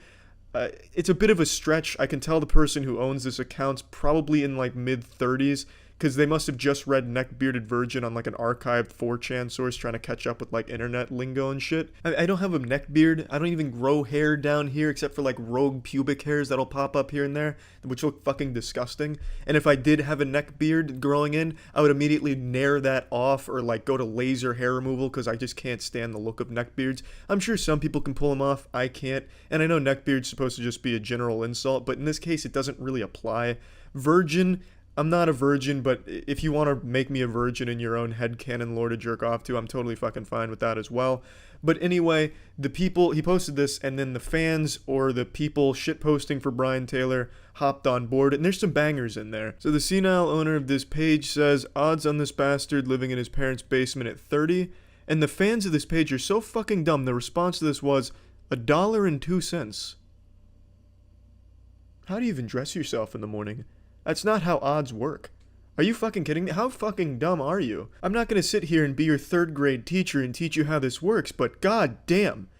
I want you to go through this out loud in your head, looking in the mirror at some point. Someone asks you, hey, what are the odds that this horse wins the horse race? Your response, $1.02. Does that sound right to you? Or if you want to do it in a more social situation, what are the odds I get real fucked up at this party and bang this girl that I've been interested in? $1.02 odds. Does that sound right? No, it doesn't. You need to rehearse a little bit here. Holy shit. And that's what most of the comments are. There's also this really cute, innocent one. Is anyone else Googling lolly porn? This poor guy. This guy's obviously probably a middle-aged father. He doesn't know what that is, and he's in for a real rude awakening. Or he's going to find something very sexually evil within himself. It's one or the other, really. Could go either way. I really just don't have a whole lot to say about the comments on here or the beef between Brian Taylor and I, because I really think most of these are ironic. I just really, it feels that way. It feels like they're all in on the joke, and some of them are really sad that I almost have to convince myself that it's ironic at some point. Some of them I just plain out, just outright can't understand, like this one. He doesn't look like he plays any sports. Clearly an uneducated man who's got no idea. You bagged a Coleman in 86 kicking 100 snags, BT, goodness gracious me. Don't know what's going on in the brain department here. I understood maybe half of those words. I have no fucking clue what bagging a Coleman 86 100-foot snag, proton, electron, kinesiology, power stone, loop-de-doop, and pull is. So a lot of it's just lost in translation on these. I can't even tell if they're insulting me or not, because it just doesn't make sense. I don't know the sport. Then there's some real internet tough guys like, man, if he said this to Brian, I bet Brian would rip his goddamn tits off. I know I would if I ever saw this guy saying that shit. It's jokes. You need to have some thicker skin. I understand you're on your Facebook safe space, but it's a fucking joke. It's not really a call to action or violence. It's just making a fucking joke. And then there's this post right here comparing me to this character. And that's fair. I'll give you that. That's fair, honestly. You've got me on that one. Of the entire 1,000 comments, that's probably the best one. And really, I just don't have a lot to say about these, because again, I really feel like most of them are just in on the joke. So Brian Taylor, this isn't his page. He hasn't responded. He probably won't. He seems like the kind of guy that can probably take a joke. He doesn't need limp-dicked Facebook fan pages fighting his battles for him. I'm sure he can handle it himself if he wants to. Or there's a chance that he understands it's a goddamn joke. Reddit's the one that actually got under my skin just because of these fucking fart-sniffing, humorless assholes acting like they're the moral internet police, and you're not allowed to make jokes at any point for any reason whatsoever. Like, you can criticize the jokes saying they're not good. That's totally fine. I get that. But to say that, you know, it's so hypocritical, jokes, that doesn't make any sense. That's just stupid. I hate that. So Reddit's the one that I actually felt more offended by than the Brian Taylor fan page that went out of their way to make a beef out of it, and I can't even tell if it's genuine or not, but either way it was entertaining. So that's about it. Brian Taylor was still a douchebag in that interview. He might be a good guy in real life. I don't know. That's it. See ya. I've always been known for my bravery, and today will be no different. I'm gonna hit you with a hot take, so buckle your seatbelt, because I'm not pulling these punches. I'm not holding anything back. I'm gonna say what others are too afraid to say. Pedophilia's bad. Thank you. I know. Hey, someone had to say it. Someone had to come in and put their foot down and say, enough is enough, you know? I'm no hero, but let me explain what prompted this courageous act from me today. A few days ago, a YouTuber named Mamamax posted a video called Pick a Side YouTube, and in the video he discusses a serious problem on the platform where creators that focus on darker subject matter are often censored, like Mamamax. This is actually a channel I've talked about before in the past. He's had his asshole stretched by YouTube, full goatee. He's had multiple videos taken down and striked for the most trivial of reasons. And it's mainly because the subject matter, because a lot of his content is investigations and exposing or talking about bad actors online, like a pedophile ring in a game or something like that. And in this video, he talks about that and how he feels like it's a serious problem. He brings in other content creators who have also experienced similar unfair enforcement of the rules against their content just because what they were talking about was darker. For example, bringing up Dan Schneider, the Nickelodeon guy who loved children's feet. He like ran that Twitter campaign of, hey kids, show me pictures of your feet. Haha. So when a content creator has brought up Dan Schneider in the past, they have experienced some problems where there'll be like a strike on the channel or the video gets blocked or taken down or something, and it just feels really fucking weird where it's like, Jesus, does Dan Schneider have foot fetish assassins at YouTube HQ just flipping switches to take down content that calls it out? So the whole video that Mamamax posted basically focuses on this very real problem where when a creator investigates something dark or talks about something that's pretty grim, they're the ones most at risk, not the people they're really talking about. So by just bringing these topics to light, there's been multiple times where they have been the ones to receive a strike or have their content blocked. So obviously for a lot of people, they feel like YouTube just prefers to bury this kind of information instead of trying to help the people that are affected by the bad actors that get investigated. YouTube instead just punishes the people for investigating it. And it feels very unfair. YouTube prefers to throw all this kind of content into a cum dumpster, light it on fire, and forget about it. Clearly a pretty dogshit solution, because if the content's getting taken down, less people know about it, which means more victims.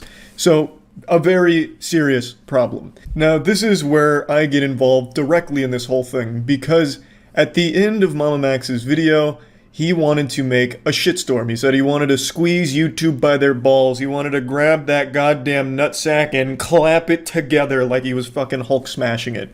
So in order to put pressure on YouTube, his solution was to get a viral Twitter trend going. And the Twitter hashtag he chose was Pick a Side YouTube, and the two sides that YouTube has to pick from are either children or pedophiles. Whose side are you on? Good versus evil. The pretty wild ultimatum here. And you thought you had it rough when you had to decide between cereal or coffee for breakfast. Imagine YouTube's situation here. Do you choose the children or the pedophiles? And then he tags a lot of creators, hoping that they would talk about it and get traction there. At the end of his video, he also calls people out to talk about it. And I completely disagreed with this approach here. And I mentioned it briefly on stream, and I stream every single day, twitch.tv/MoistCr1TiKaL. Please feel free to stop in, put a few extra inches on your penis. I'd love to see you in there. I'll put the link in the description so it's nice and easy.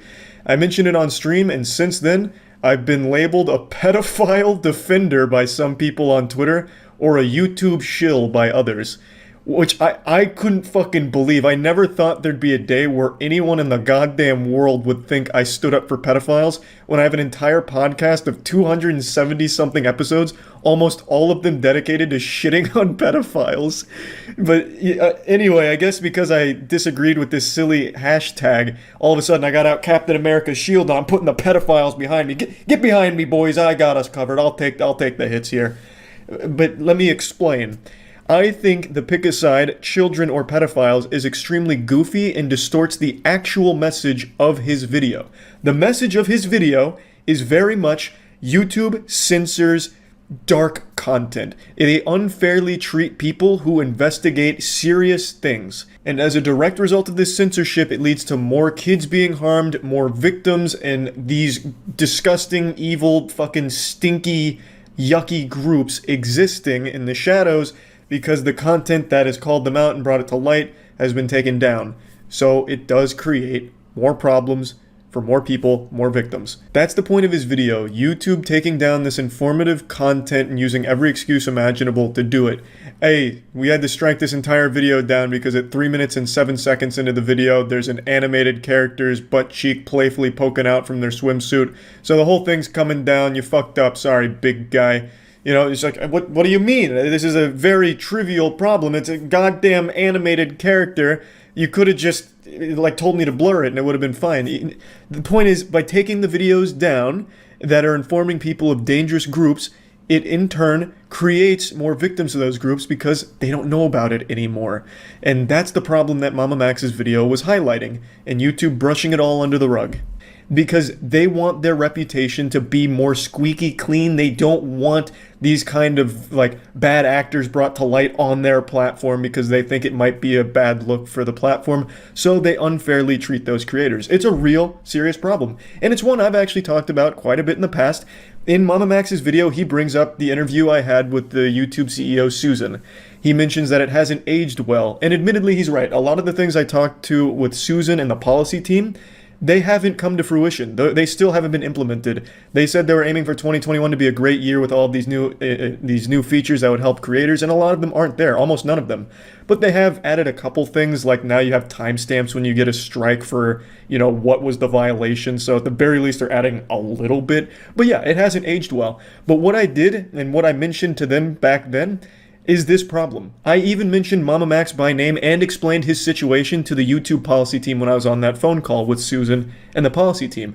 I highlighted this issue because it's an issue that I'm pretty passionate about, and it's a very serious one that needs to be addressed. This also comes into play with Mamamax's video, if you remember that controversy that happened, where Mamamax had this huge video that got taken down, and it was taken down, if I remember correctly, because he showed a phone number for like 3 seconds on screen. Well, instead of taking that whole video down, why not just let Mamamax know, take this out and the video stays up? I'm sure he would have obliged using YouTube's editing tools.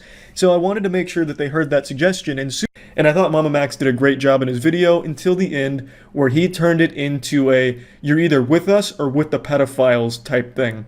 Even though the message of his video isn't YouTube is protecting pedophiles, he's not saying YouTube is a sanctuary for pedophiles in his video, but his hashtag implies that. And I think it's counterproductive and doesn't really accomplish anything at all. It's a message, his video, I think almost everyone would agree with the message. But the hashtag, I feel like most people would find that silly and just write it off right away. Because it doesn't actually highlight the problem. It's just like this out of nowhere, hey YouTube, do you like kids or do you like pedophiles? The people that fuck those kids, huh? Do you like them? Or do you like the kids? It doesn't do anything. There's no even like outrage that it generates. It's just like, what the fuck is this? Because if you watch the video, you have the entire situation laid out with the unfair treatment and censorship of content creators that are covering serious topics. And then you get to the end and it goes like full fucking V for Vendetta. Tonight there will be a shitstorm. I'm going to make YouTube choose the ultimate sacrifice. Where will they stand? With the kids or with those pedophiles, I like Mamamax, and I really like the majority of the video until it gets to the end, because that completely changes the perception of the issue. I imagine most people who don't know the situation and don't know Mamamax will see this and just be like, what the fuck is going on here? And assume it's like another one of those wake up YouTube situations, if you guys remember that from like a year or two ago. I forgot the dude's name. I think his name was like Matt something. Matt Wabblemaster, Matt Wumbo, whatever. I don't remember his name. But he started that whole wake up YouTube where he exposed that YouTube was enabling pedophiles and even recommending pedophile content to other pedophiles or whatever the fuck was going on then. And it started that whole adpocalypse. Most people remember that situation. And then they'll see this kind of trend going on, they'll just assume it's kind of the same thing and write it off immediately. Because when you see this Twitter hashtag and you see all the people talking about it, it paints YouTube as this sanctuary for pedophiles like Jeffrey Epstein's island. It makes it seem like YouTube's protected pedophiles for long enough, now it's time they choose the kids for once. When that's not the argument he's making. His argument is because YouTube keeps censoring the content where we're calling these kind of people out, it puts the kids in jeopardy. So the issue is more the YouTube censorship, taking down content that focuses on dark things. And that is the problem. Not that YouTube is choosing to cater to pedophiles or anything like that. So the message gets totally distorted and it just creates a hostile environment where people fight each other, even though everyone's on the same side. It just causes all of this infighting, because when people point this out that like, hey, this isn't the most effective Twitter trend to get the message across, they're immediately labeled pro-pedophilia. I've seen it non-stop from anyone that dares question the efficiency of this Twitter hashtag. They immediately get dogpiled by others accusing them of defending pedophiles or picking YouTube's side like, oh, so you've chosen where your allegiances lie now, and it's with those pedophiles, huh? Like, it's kind of disgusting, actually, to try and make like a war out of it when everyone in that battle is kind of on the same side. Everyone agrees with the message of the Mamamax video, but disagrees that it needs to be painted as a kids versus pedophiles issue, because that doesn't actually encapsulate the problem. So that's all I was saying, is that I think that was the worst possible approach to getting the issue highlighted for people that aren't already in the know about the situation. Because again, that pick a side, children or pedophiles thing, I just didn't think that was the right play. If you wanted something that would actually like highlight what was going on, it should have been more focused on the core problem of YouTube censorship, especially when it could directly harm kids if you wanted to focus on that angle. YouTube censorship can harm kids by allowing these kind of fucking bad assholes out there, these dangerous people, to keep hurting them or doing awful shit. That's what I was saying. The hashtag does nothing to aid in solving the problem or even highlighting to the problem to people that don't already know about it. All it did was split people who were already on the same side and had them fighting amongst themselves for no reason and getting labeled terrible shit just because they thought the hashtag was ineffective at getting the problem out there. So I just don't think it accomplished anything. I really do think it was counterproductive. There would have been a better hashtag to use if that was the direction he thought was best, which was Twitter traction. And I agree that's usually a very good course of action since Team YouTube is very active on Twitter. But there should have been a better hashtag that actually highlighted the problem that YouTube could have potentially addressed and brought forward. Like, look, we can see there's an issue going on here, but they're not going to do that with pick a side, children or pedophiles, because they don't know what the issue is if they're just looking at that hashtag. They don't know what's going on. It doesn't do anything besides just confuse people and make people angry at each other, thinking that one side's defending pedophiles and the other's whatever. Again, that's the point I was making. That's about it. So yeah. There's a genre of content that I've made for quite a while, pretty often, where I'm insulting customers that are freaking out at customer service workers for a myriad of different reasons, slight inconveniences, or just a bunch of hogwash. I can't stand when someone has this meltdown and takes all of their frustration and anger out on customer service workers who are just doing their job and they've done nothing wrong. I cannot stand it whatsoever, so I've always made it a point to make a video insulting that customer melting down, making fun of them, and just pointing out why that kind of behavior is unacceptable. And I never really view that kind of content as a hot take or controversial at all. I feel like most sensible people should be on the side of the customer service worker here, because how could you ever be on the side of just the whiny little diaper-soiling baby that's freaking out over nothing? It doesn't really compute in my little noodle up here. So to me, this kind of content should never really be controversial, because anyone with a functioning frontal lobe should be able to recognize that this kind of childish, aggressive outburst over nothing directed at the employees is completely uncalled for. But we live in crazy times, and it seems like there's a lot of people paying a visit to Stupid Town, and, well, somehow a video I made 8 days ago has turned out to be quite divisive. And by that I mean there's one guy who's really upset about it, and it's the perfect example of something I was recently talking about, where everything is a debate now, even the safest things ever. That should never be a debate. So the video is the one I posted 8 days ago about this loser that was melting down in a McDonald's drive-thru because they refused to serve him a pup cup, which is a cup of whipped cream that he was going to give his dogs. And it's not an item they actually have on the menu, but it's something a few employees in the past had went ahead and given him. So he felt entitled to receiving it, and when he was told no, he wouldn't accept it. So he whipped out his phone and started recording his own cringe compilation here, where he was just teary-eyed and really upset that they wouldn't give him the pup cup, so he started yelling at him, causing a commotion, making a scene, a big stink, over being told no to the pup cup. Eventually the cops had to be called and he got trespassed. So I posted a video making fun of this individual, and I thought that'd be the end of it, just wash my hands of it, just another piece of shit, some dumb asshole made a fool of himself, I made fun of him, standard procedure. I thought if anything would come from this, it'd be this guy making a video about me on Facebook saying that I work for the deep state shadow government trying to push the anti-pup cup agenda or something. But that's not what happened. What actually happened is a YouTuber took a huge issue with what I was saying about this guy being upset over the pup cup. And I know it's ridiculous, but I couldn't resist the urge to talk about it because it encapsulates exactly what I've been discussing again, where it seems everyone is so debate-brained, where everyone is looking for fights, even on subjects where it's really impossible to do that like this. There is no nuance to this topic. The customer here was wrong for getting aggressive and yelling when being told no. That business is completely in the right to tell him, no, we don't do pup cups. We will not serve you a pup cup. Please leave. They were 100% in the right. The customer is wrong for the way he responded to that. There's really no way of even having a sound argument for the other side. And yet, for some reason, this guy makes a whole video about it on how wrong and stupid I am for it. Like, it just doesn't make sense how any situation now is somehow debatable. It's poison. It is a literal poison that has swept through the entire internet, and I think this is the best example of it I've seen.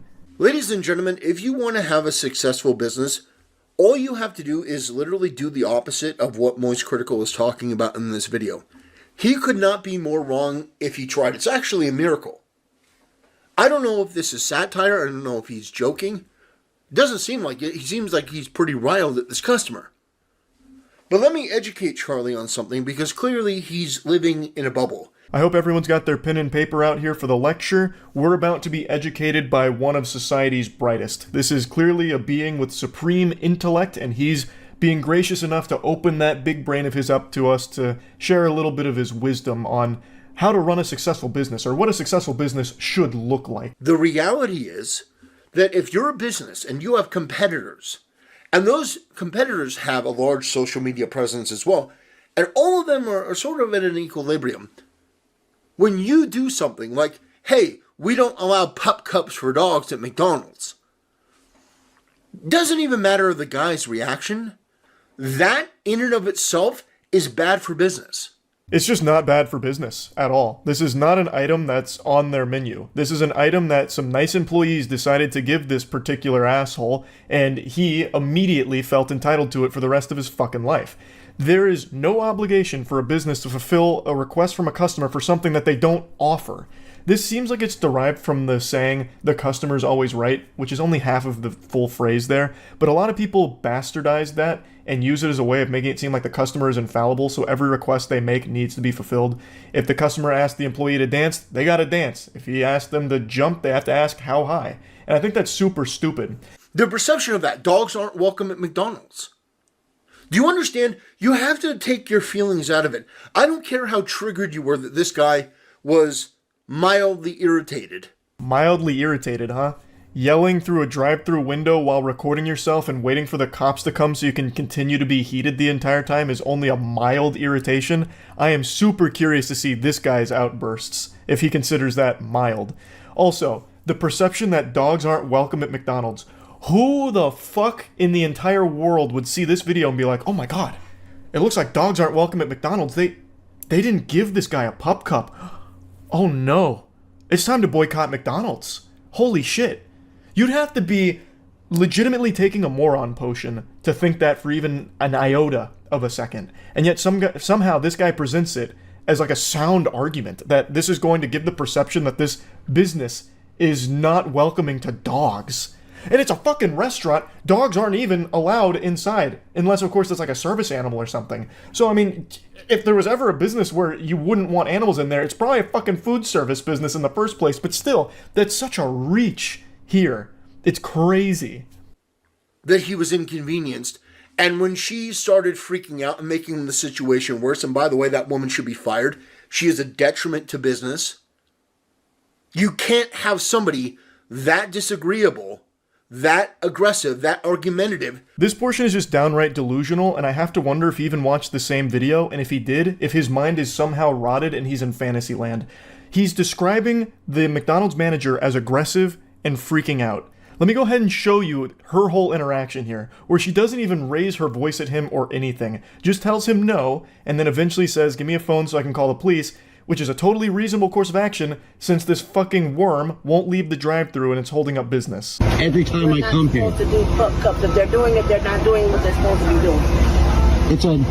Do you not understand? It's just a little cup of whipped cream. So I need you to leave. Why won't you give me a pup cup? Because we do not do pup cups at this establishment. Bullshit. Came here yesterday and got a pup cup. Somebody hand me the phone, please. Call the police.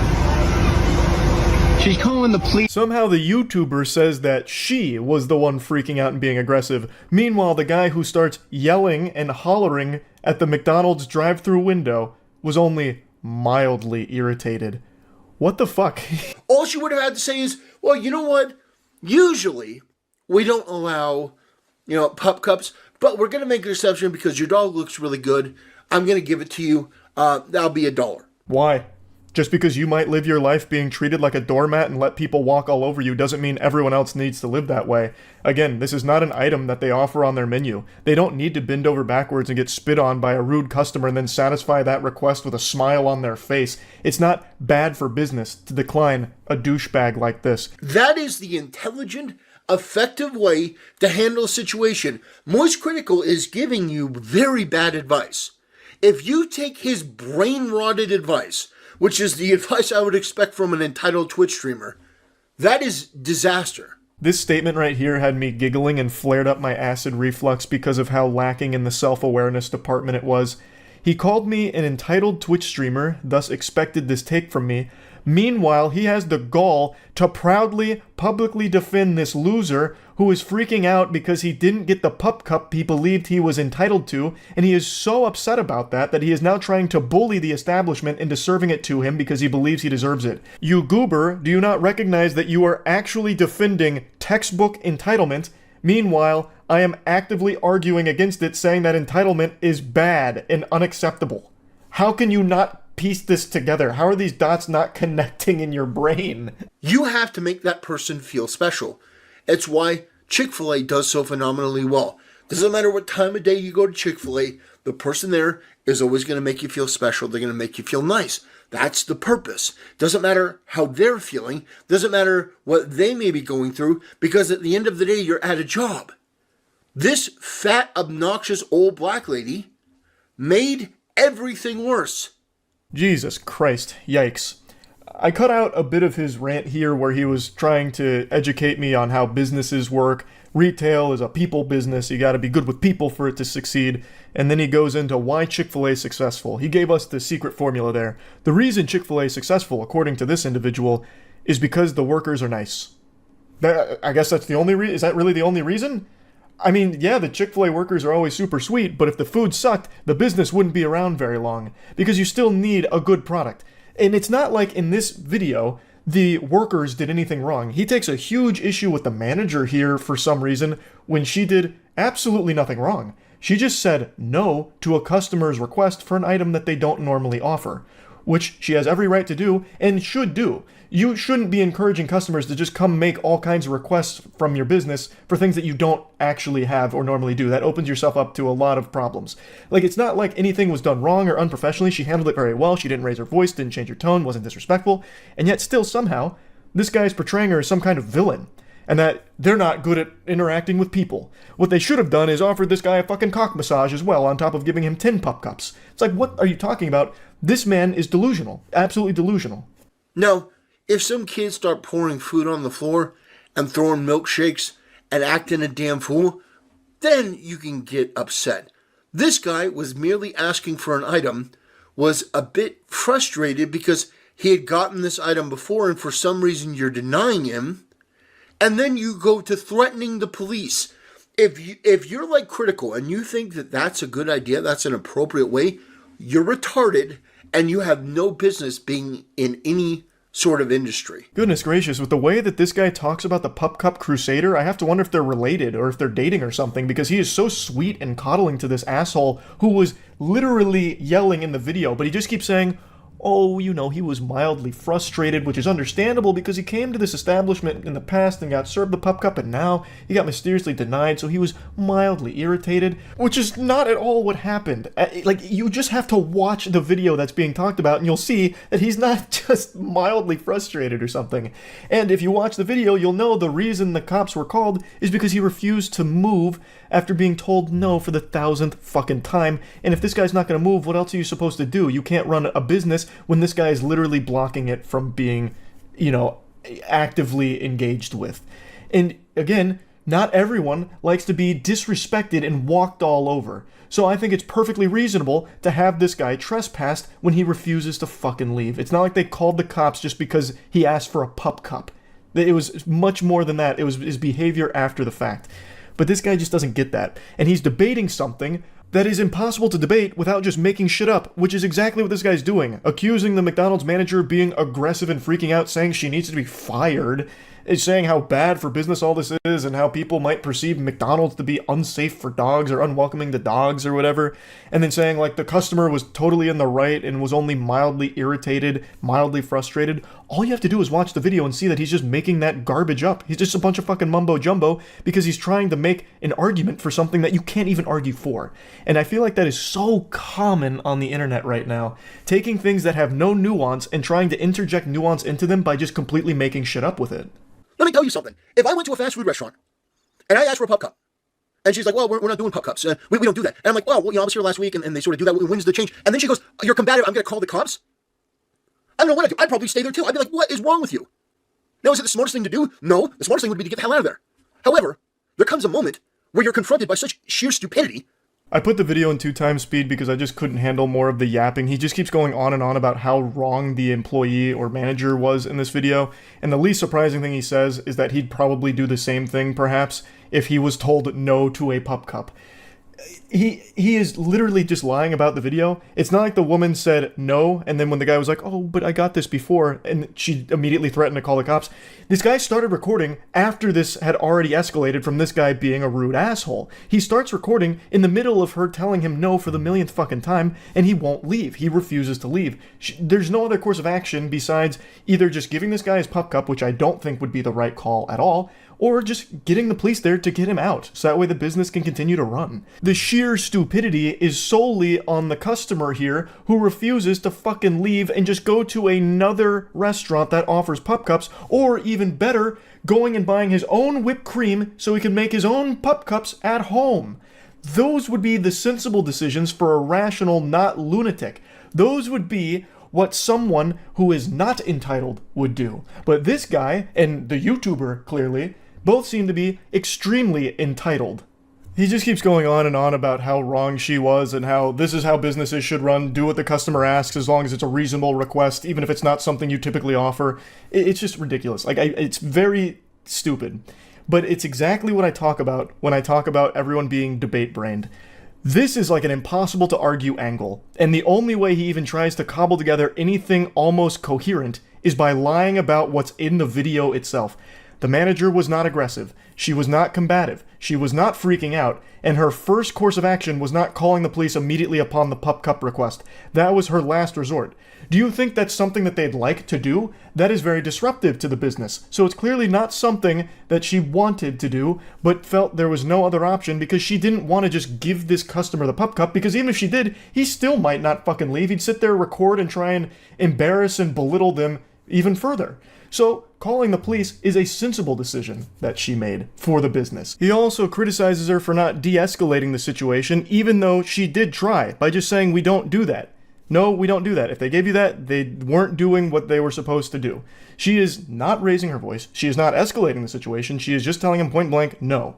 There's nothing wrong with that. That should de-escalate the situation because that should put the kibosh on it. You're getting a no.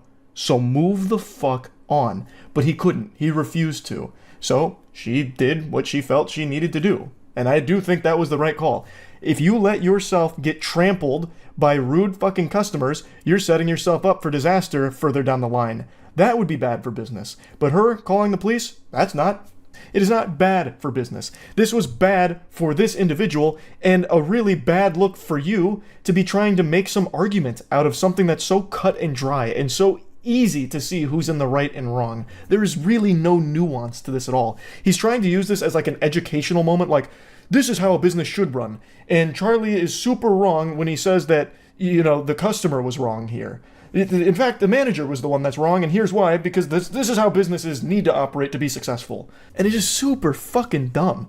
There is just no good argument to be made in this debate, because there shouldn't even be a debate about this topic at all. But that is just the current climate of every type of anything that exists online.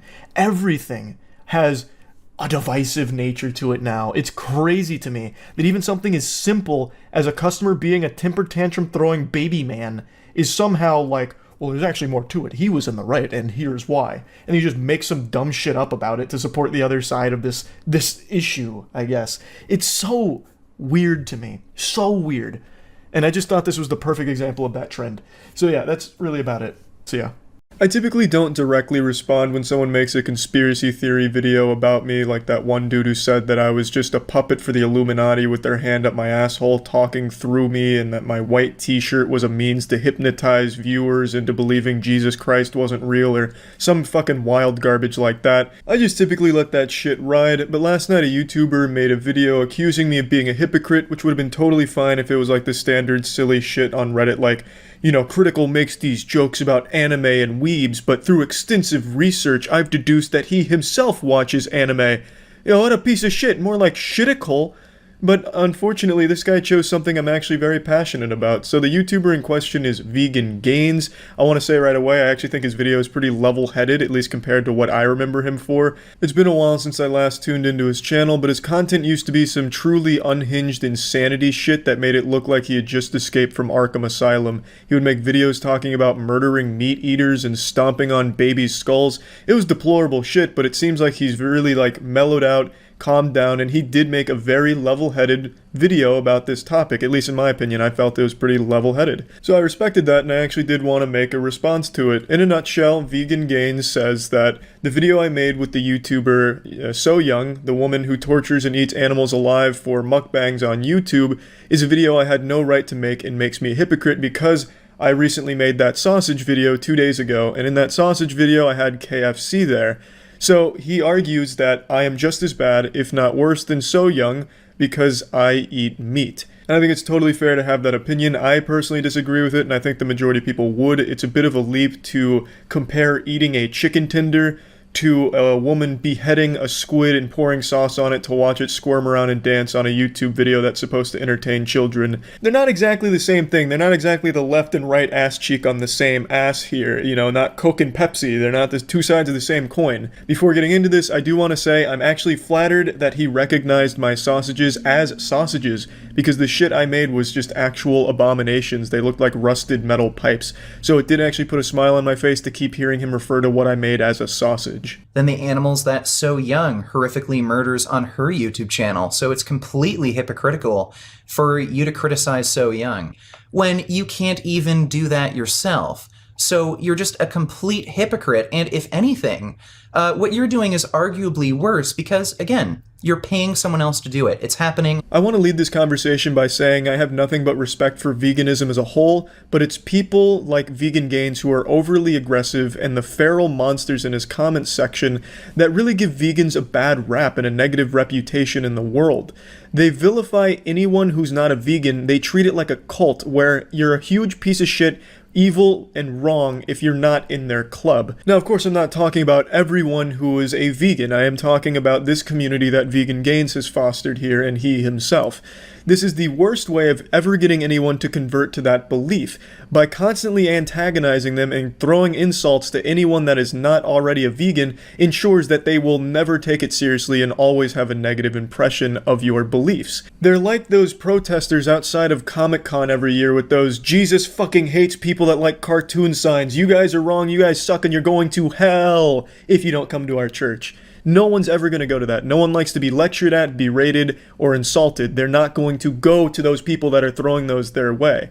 And I think that sucks because I truly believe meat substitutes are the future. 100%. It's much more sustainable. There's so many benefits to meat substitutes that it is just a significantly better, cheaper, and just all around better market. But it's more about getting people to accept that that could be the future. But you have people like Vegan Gains being the face of it, and no one takes it seriously, and they get this really bad taste in their mouth. Now, I'm only going to be taking bits and pieces of his video because it's a 12-minute video, but 6 of those minutes is dedicated to showing what goes on behind closed doors in the meat industry and the horrible shit that happens there in some of those places. But I want to focus on the points he himself is making. So, this one here. I am just as bad, if not worse, than So Young because I'm paying someone to do what she does on camera. But that's not it either. Like, you're totally fucking wrong. I'm not paying someone to torture animals. what people who eat meat are under the impression of. They're paying someone to humanely provide that food for them, given the circumstances, as humane as it can possibly be. If I found out the place I'm getting my meat from has a fucking YouTube channel where they're finger blasting cow carcasses and using chicken corpses as baseball bats, I'll stop buying from it, obviously. No one is paying for these animals to be paraded around on YouTube and tortured, have salt poured on their corpse so they wiggle around and scream. No one's paying for that. So for him to say that I want to go out of my way to slap these meat producers in the face with money because I need that precious meat and don't care how they treat the animals is outright wrong. It's not illegal, nor is it some type of moral conundrum to like animals but still eat meat. Now, it's probably worth noting, I fucking love meat alternatives. He mentions that there's plenty of meat alternatives like Beyond Meat. I fucking love that. Beyond Meat slaps hard as shit. Impossible Meat bangs like a motherfucker. I will proudly stand on that hill jerking off and say, vegan meat substitutes is significantly better than real meat.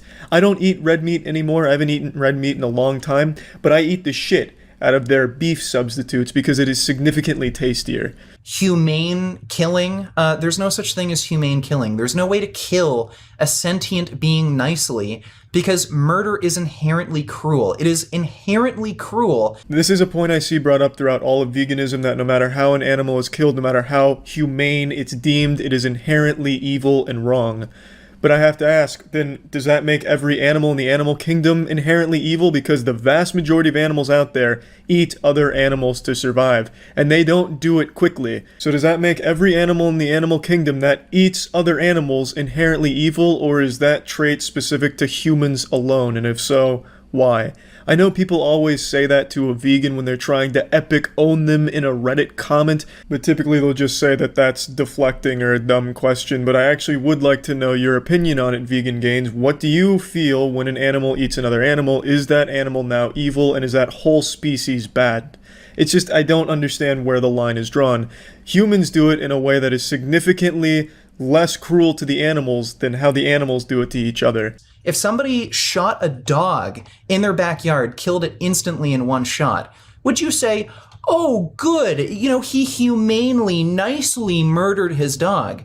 No. Yeah, this comparison you've given here is actual dog shit. This doesn't fit anywhere into this ballpark here. Someone came and shot your pet for no reason. When these animals are being killed, there is a reason behind it. It is so that it can provide food for people out there. I think I get the point you're making, but dog and pig, why dog, not pig? Oh, goodness me, what if dog was killed? You'd be upset about dog, but not pig.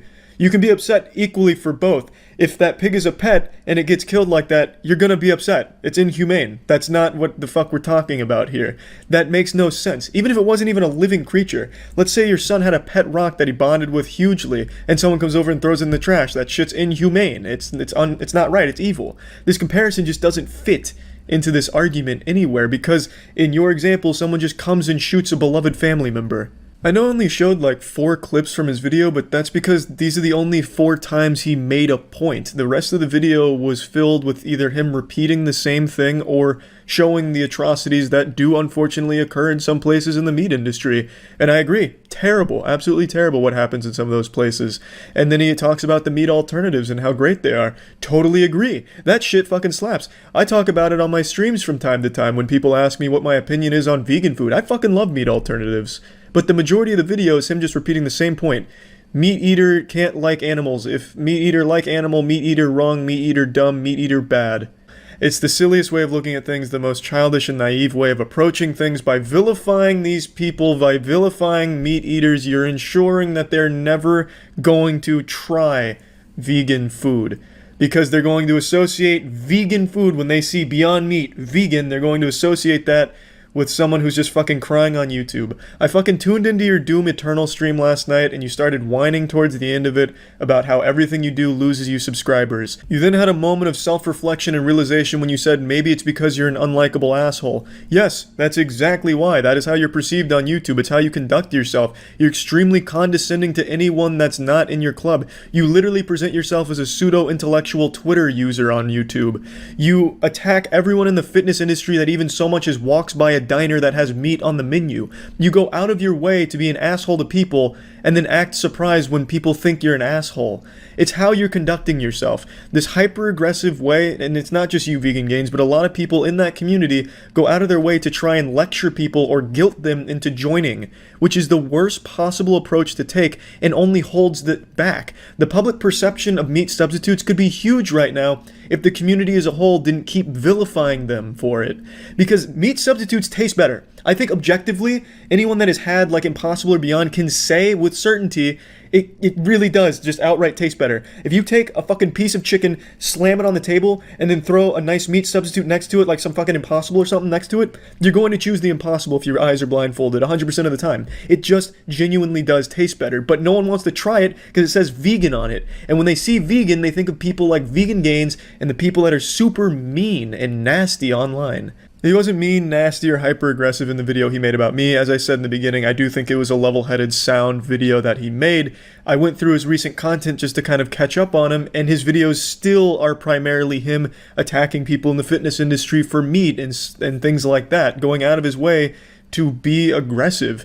So he still does have a bad attitude towards these things, which is why people aren't, especially in the fitness industry, aren't really looking at vegan alternatives when someone like Vegan Gains is kind of the face for it on the platform, when there are some great vegan bodybuilders and athletes out there.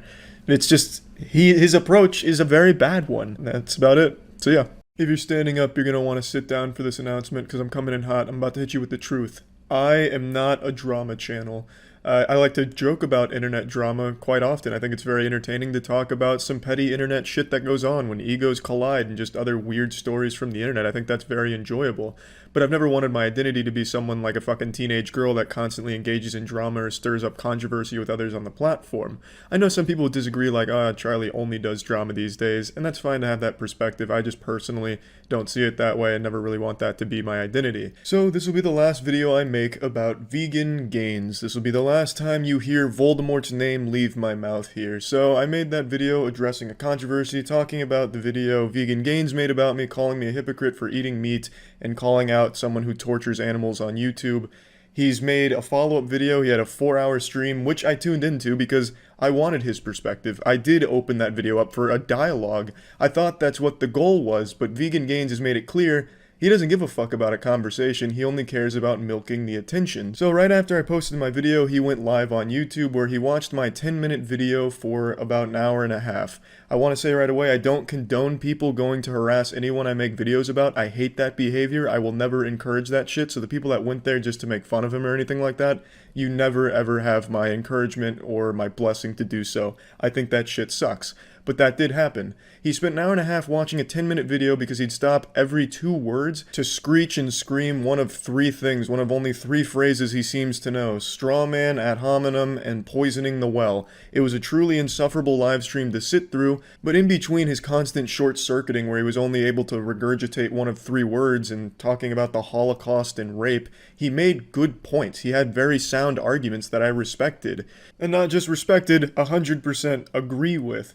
But sitting through that live stream was tough. The constant pausing to dissect each word was more painful than listening to the animal screams in a slaughterhouse. But in between having a macho man meltdown where he'd, challenge people from the chat to come fight him if they disagreed or whatever, he said, "Charlie, if you want to talk about it, let's talk about it," which I had every intention of doing because, like I said, I thought that's what the goal was. We each say our piece and discuss it. However, a mere 2 hours after the live stream ended, somewhere in there, he put up another video addressing it. Even though he had just gone 4 hours thoroughly dissecting everything, he made another video just to milk those titties, get a little extra drama out of this whole situation. He started his stream a little bit before I started streaming myself, so while he was still going, I had already started streaming. By the time I was done streaming, he had already posted another video that had been up for like 2 hours. So it seems like only a couple hours after his stream that went 4 hours dissecting it concluded, he made another video just to really reach deep into the colon of controversy to keep getting some attention out of it.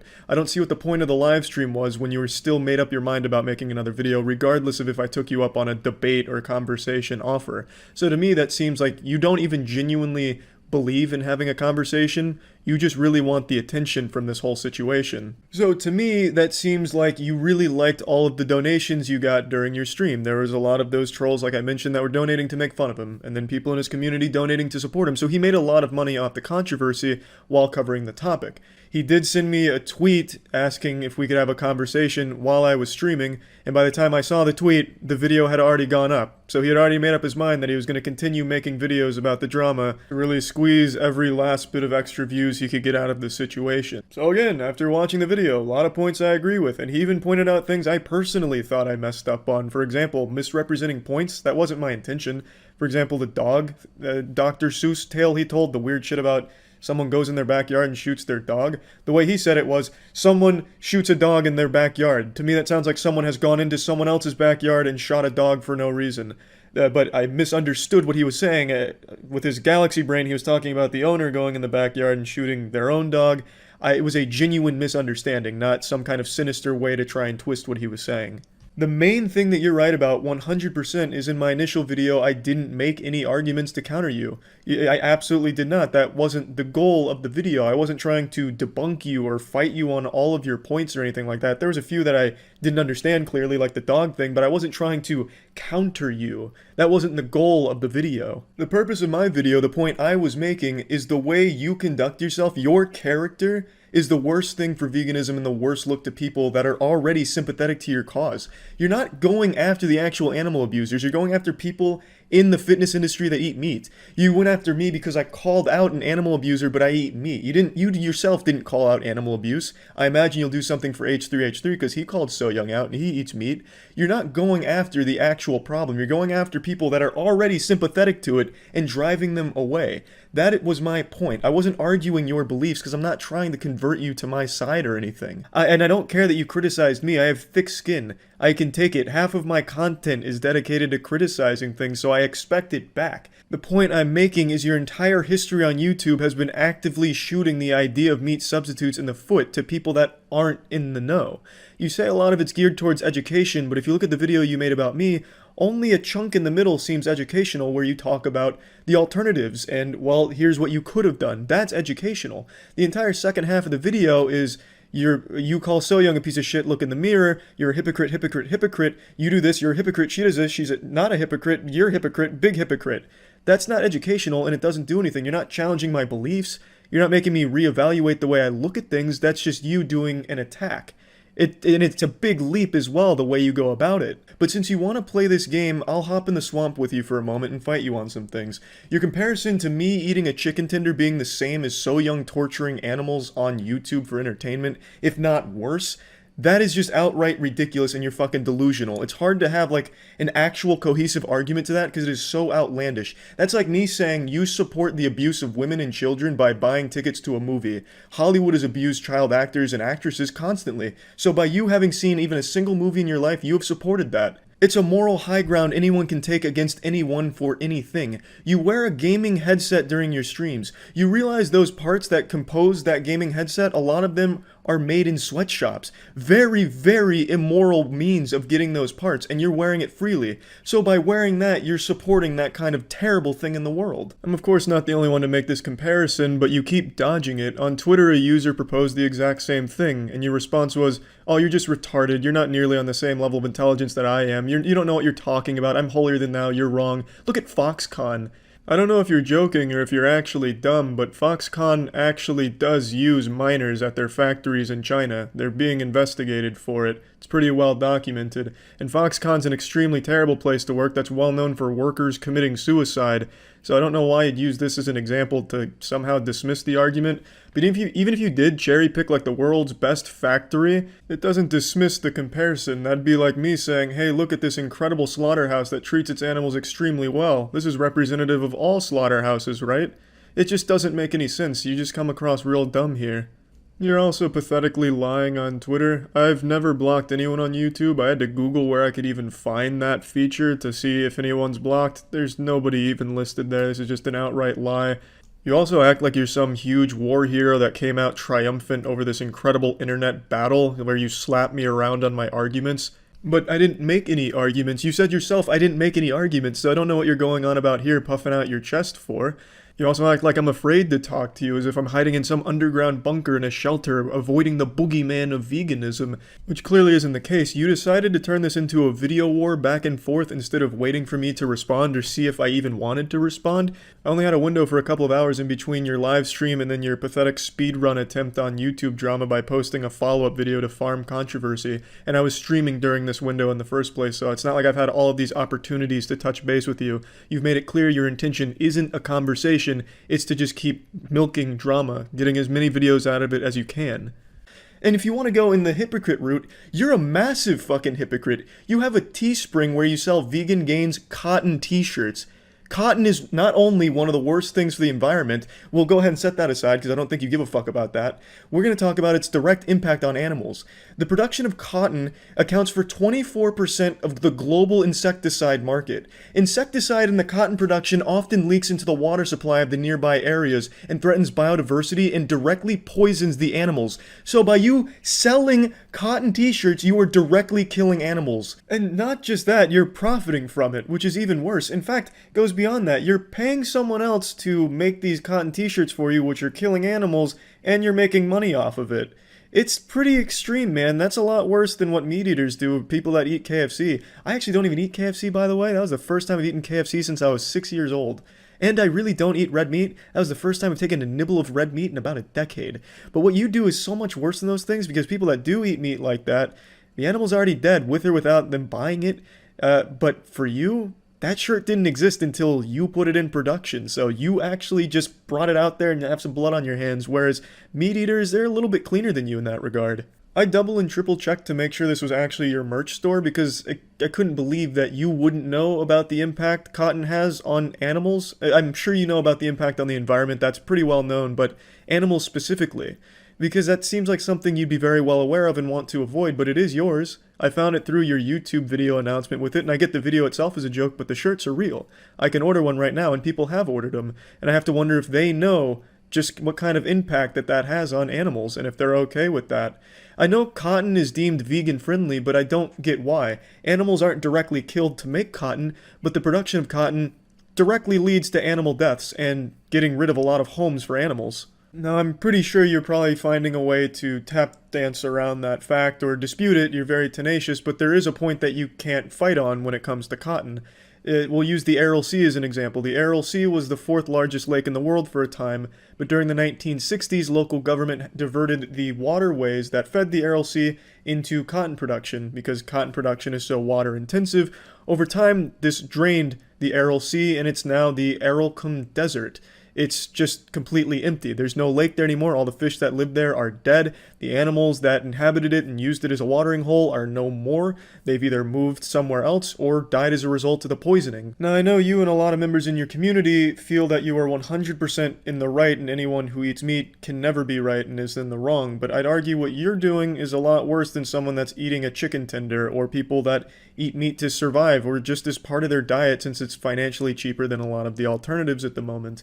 You are profiting off of directly hurting animals through the production of your merchandise. I really can only imagine how many times you've stopped this video on stream by now. I imagine it's well over 100. It's probably about a 3-hour stream by now, dissecting each part of this. But I have to say, in your words, what's your excuse?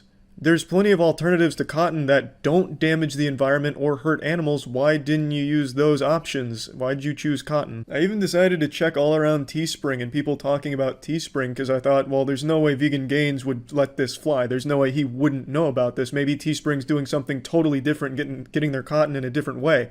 Like fucking Full Metal Alchemist Brotherhood alchemy, just bringing it out of existence or something where nothing's getting damaged. But I couldn't find anything like that. All of their stuff is sourced outside of the US, and I couldn't find too much information on how or where exactly the procedure. So there is an option for 100% organic cotton, which is a little bit better than normal cotton, but you didn't choose that option. You chose 100% cotton. So there really is no excuse. I want to make it clear, I actually don't believe these things. I don't think this way. I'm just going by your line of thinking by comparing me eating a chicken tender to me being worse than torturing live animals on a YouTube video aimed at children. It's a very silly way of interpreting things, and you can see just how silly it is when you apply it in different areas like this. It's silly to ignore the fact that living in this day and age comes at a cost, and unfortunately that cost is animal lives.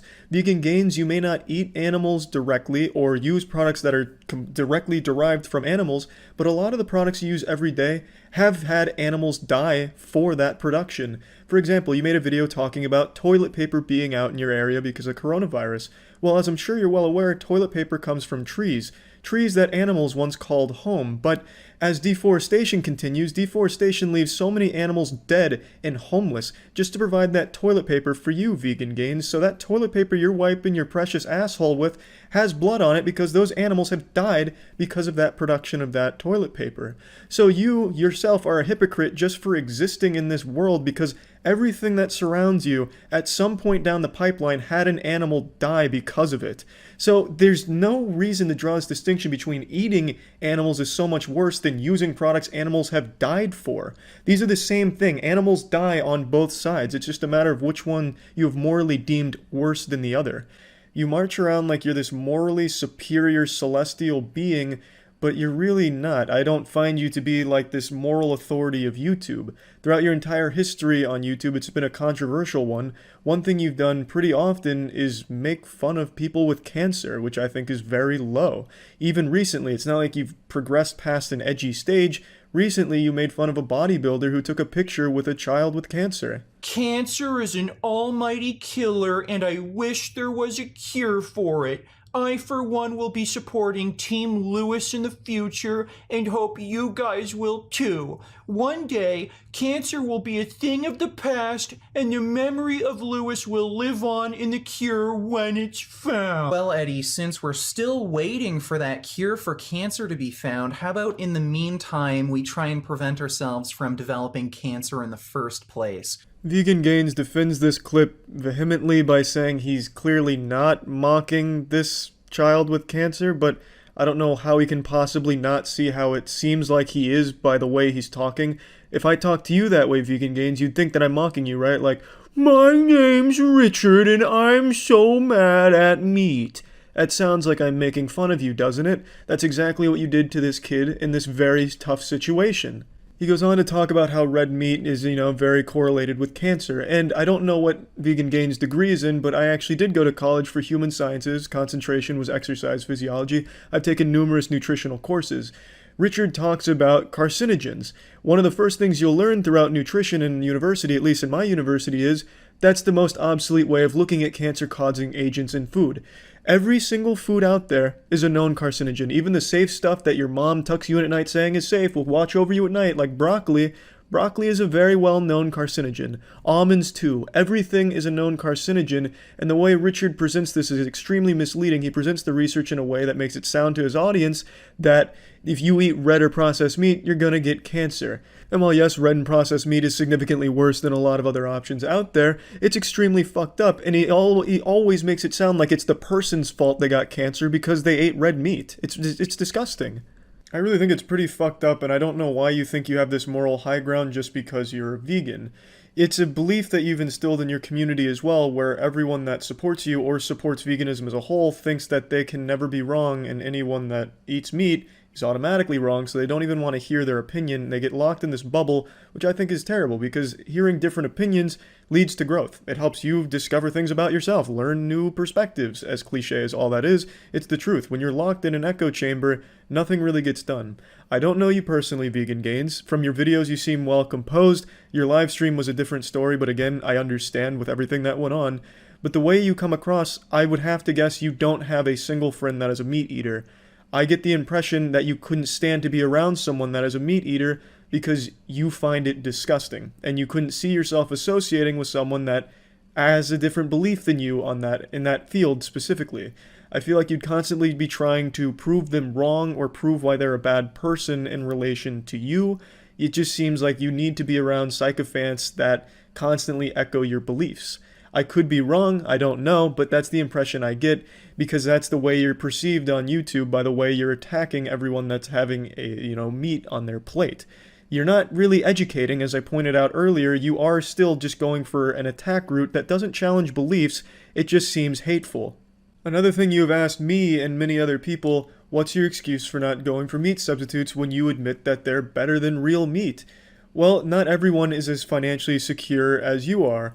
Meat patties from Beyond are much more expensive than traditional beef patties.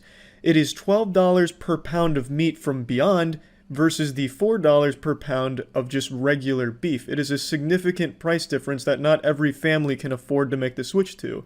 In addition to that, in my area, personally, the grocers around here have a very limited selection of vegan options. In fact, there's a single rack that has Beyond, Impossible, and other meat substitutes as well as vegan options. It's extremely rare to come across. Now, yes, it could be ordered online, but then it's even more expensive from certain retailers. It is a more expensive lifestyle choice that not everybody can make. And to vilify people for either not being able to afford it or find it or know about it, I think is very wrong. Even during your own live stream during this, someone donated to you thanking you for the good work that you've done. They believed that you were doing a good thing, and you were helping them stay on the vegan path. He said he was 90% vegan, he still eats cheese occasionally, and the first thing you said to him was, you're not vegan. There's no such thing as 90% vegan, you're either vegan or you're not, you're a vegetarian. And you talked down to him. He was a fan of yours and you belittled him in front of the entire stream when he was very happy to support you financially, and you still talked down to him because he wasn't vegan enough for you, which is something I've noticed in your comments as well. When I talk about veganism in your comments, I'm really not talking about as a whole. I'm talking about certain bad actors in it. A lot of people in your comments attack each other. You know, a competition to be the biggest vegan. I feel like the content you make isn't geared towards getting people over to your side and seeing these great things veganism has to offer. It's more geared towards just getting high fives of approval, like, yes, you fucking owned that meat eater. And I just don't see why you wouldn't try and take the route of, here's what good things veganism has and you might be interested in. Hey, I see you were talking about animal abuse, you clearly care. Here's some interesting things, which you did kind of touch on, but then still wanted to get those little, ass pats from your community in the comment section of, yeah, you fucking owned him. And I really do get the impression that it's just for the sake of milking a controversy because you made so much money during that live stream off it. And I think that's the worst part of it. Like I said, I had full intentions of having a conversation with you. You really didn't give me a chance because you had already posted a video by the time I even saw it. Before I even had a chance to reach out to you. You had clearly made up your mind that, yeah, I want to continue this. And now I just don't see why I would go on to debate you or bring you on the podcast to talk about it when it does seem your intention is just to grow from the controversy. You're getting a lot more views from this controversy, and like I said, you made a lot of money during that live stream. Again, I will never condone anyone going out of their way to harass anyone or anything like that. I have always vilified that kind of behavior and put it in a bad light, but unfortunately it's the internet, and there are bad actors that do that, and for that I am totally sorry. But I don't really have an interest in continuing a conversation with you past this video because I don't get the impression anymore that it's even genuine. I feel like I'm just playing into your hands to keep a toxic, one-sided debate going when we're really both in agreement on a lot of things. I just don't like you as a person, the way that you're conducting yourself on YouTube, the way that you're driving people away who are interested and would want to learn more. And even people in your own community, like, hey, I've been inspired by you and I feel like I'm doing a good job going vegan, you telling them, no, you're not vegan. So I am sure you will respond to this either during a live stream or the video, probably both like you did last time. But I don't think I'm going to continue this one-sided dialogue we're having here. And again, I want to reiterate, I have nothing but respect for veganism as a whole. I truthfully just don't like how Vegan Gains is portraying its appearance online. I don't like the reputation he's giving it, and that's the really only point that I was ever trying to make. That's about it. So yeah.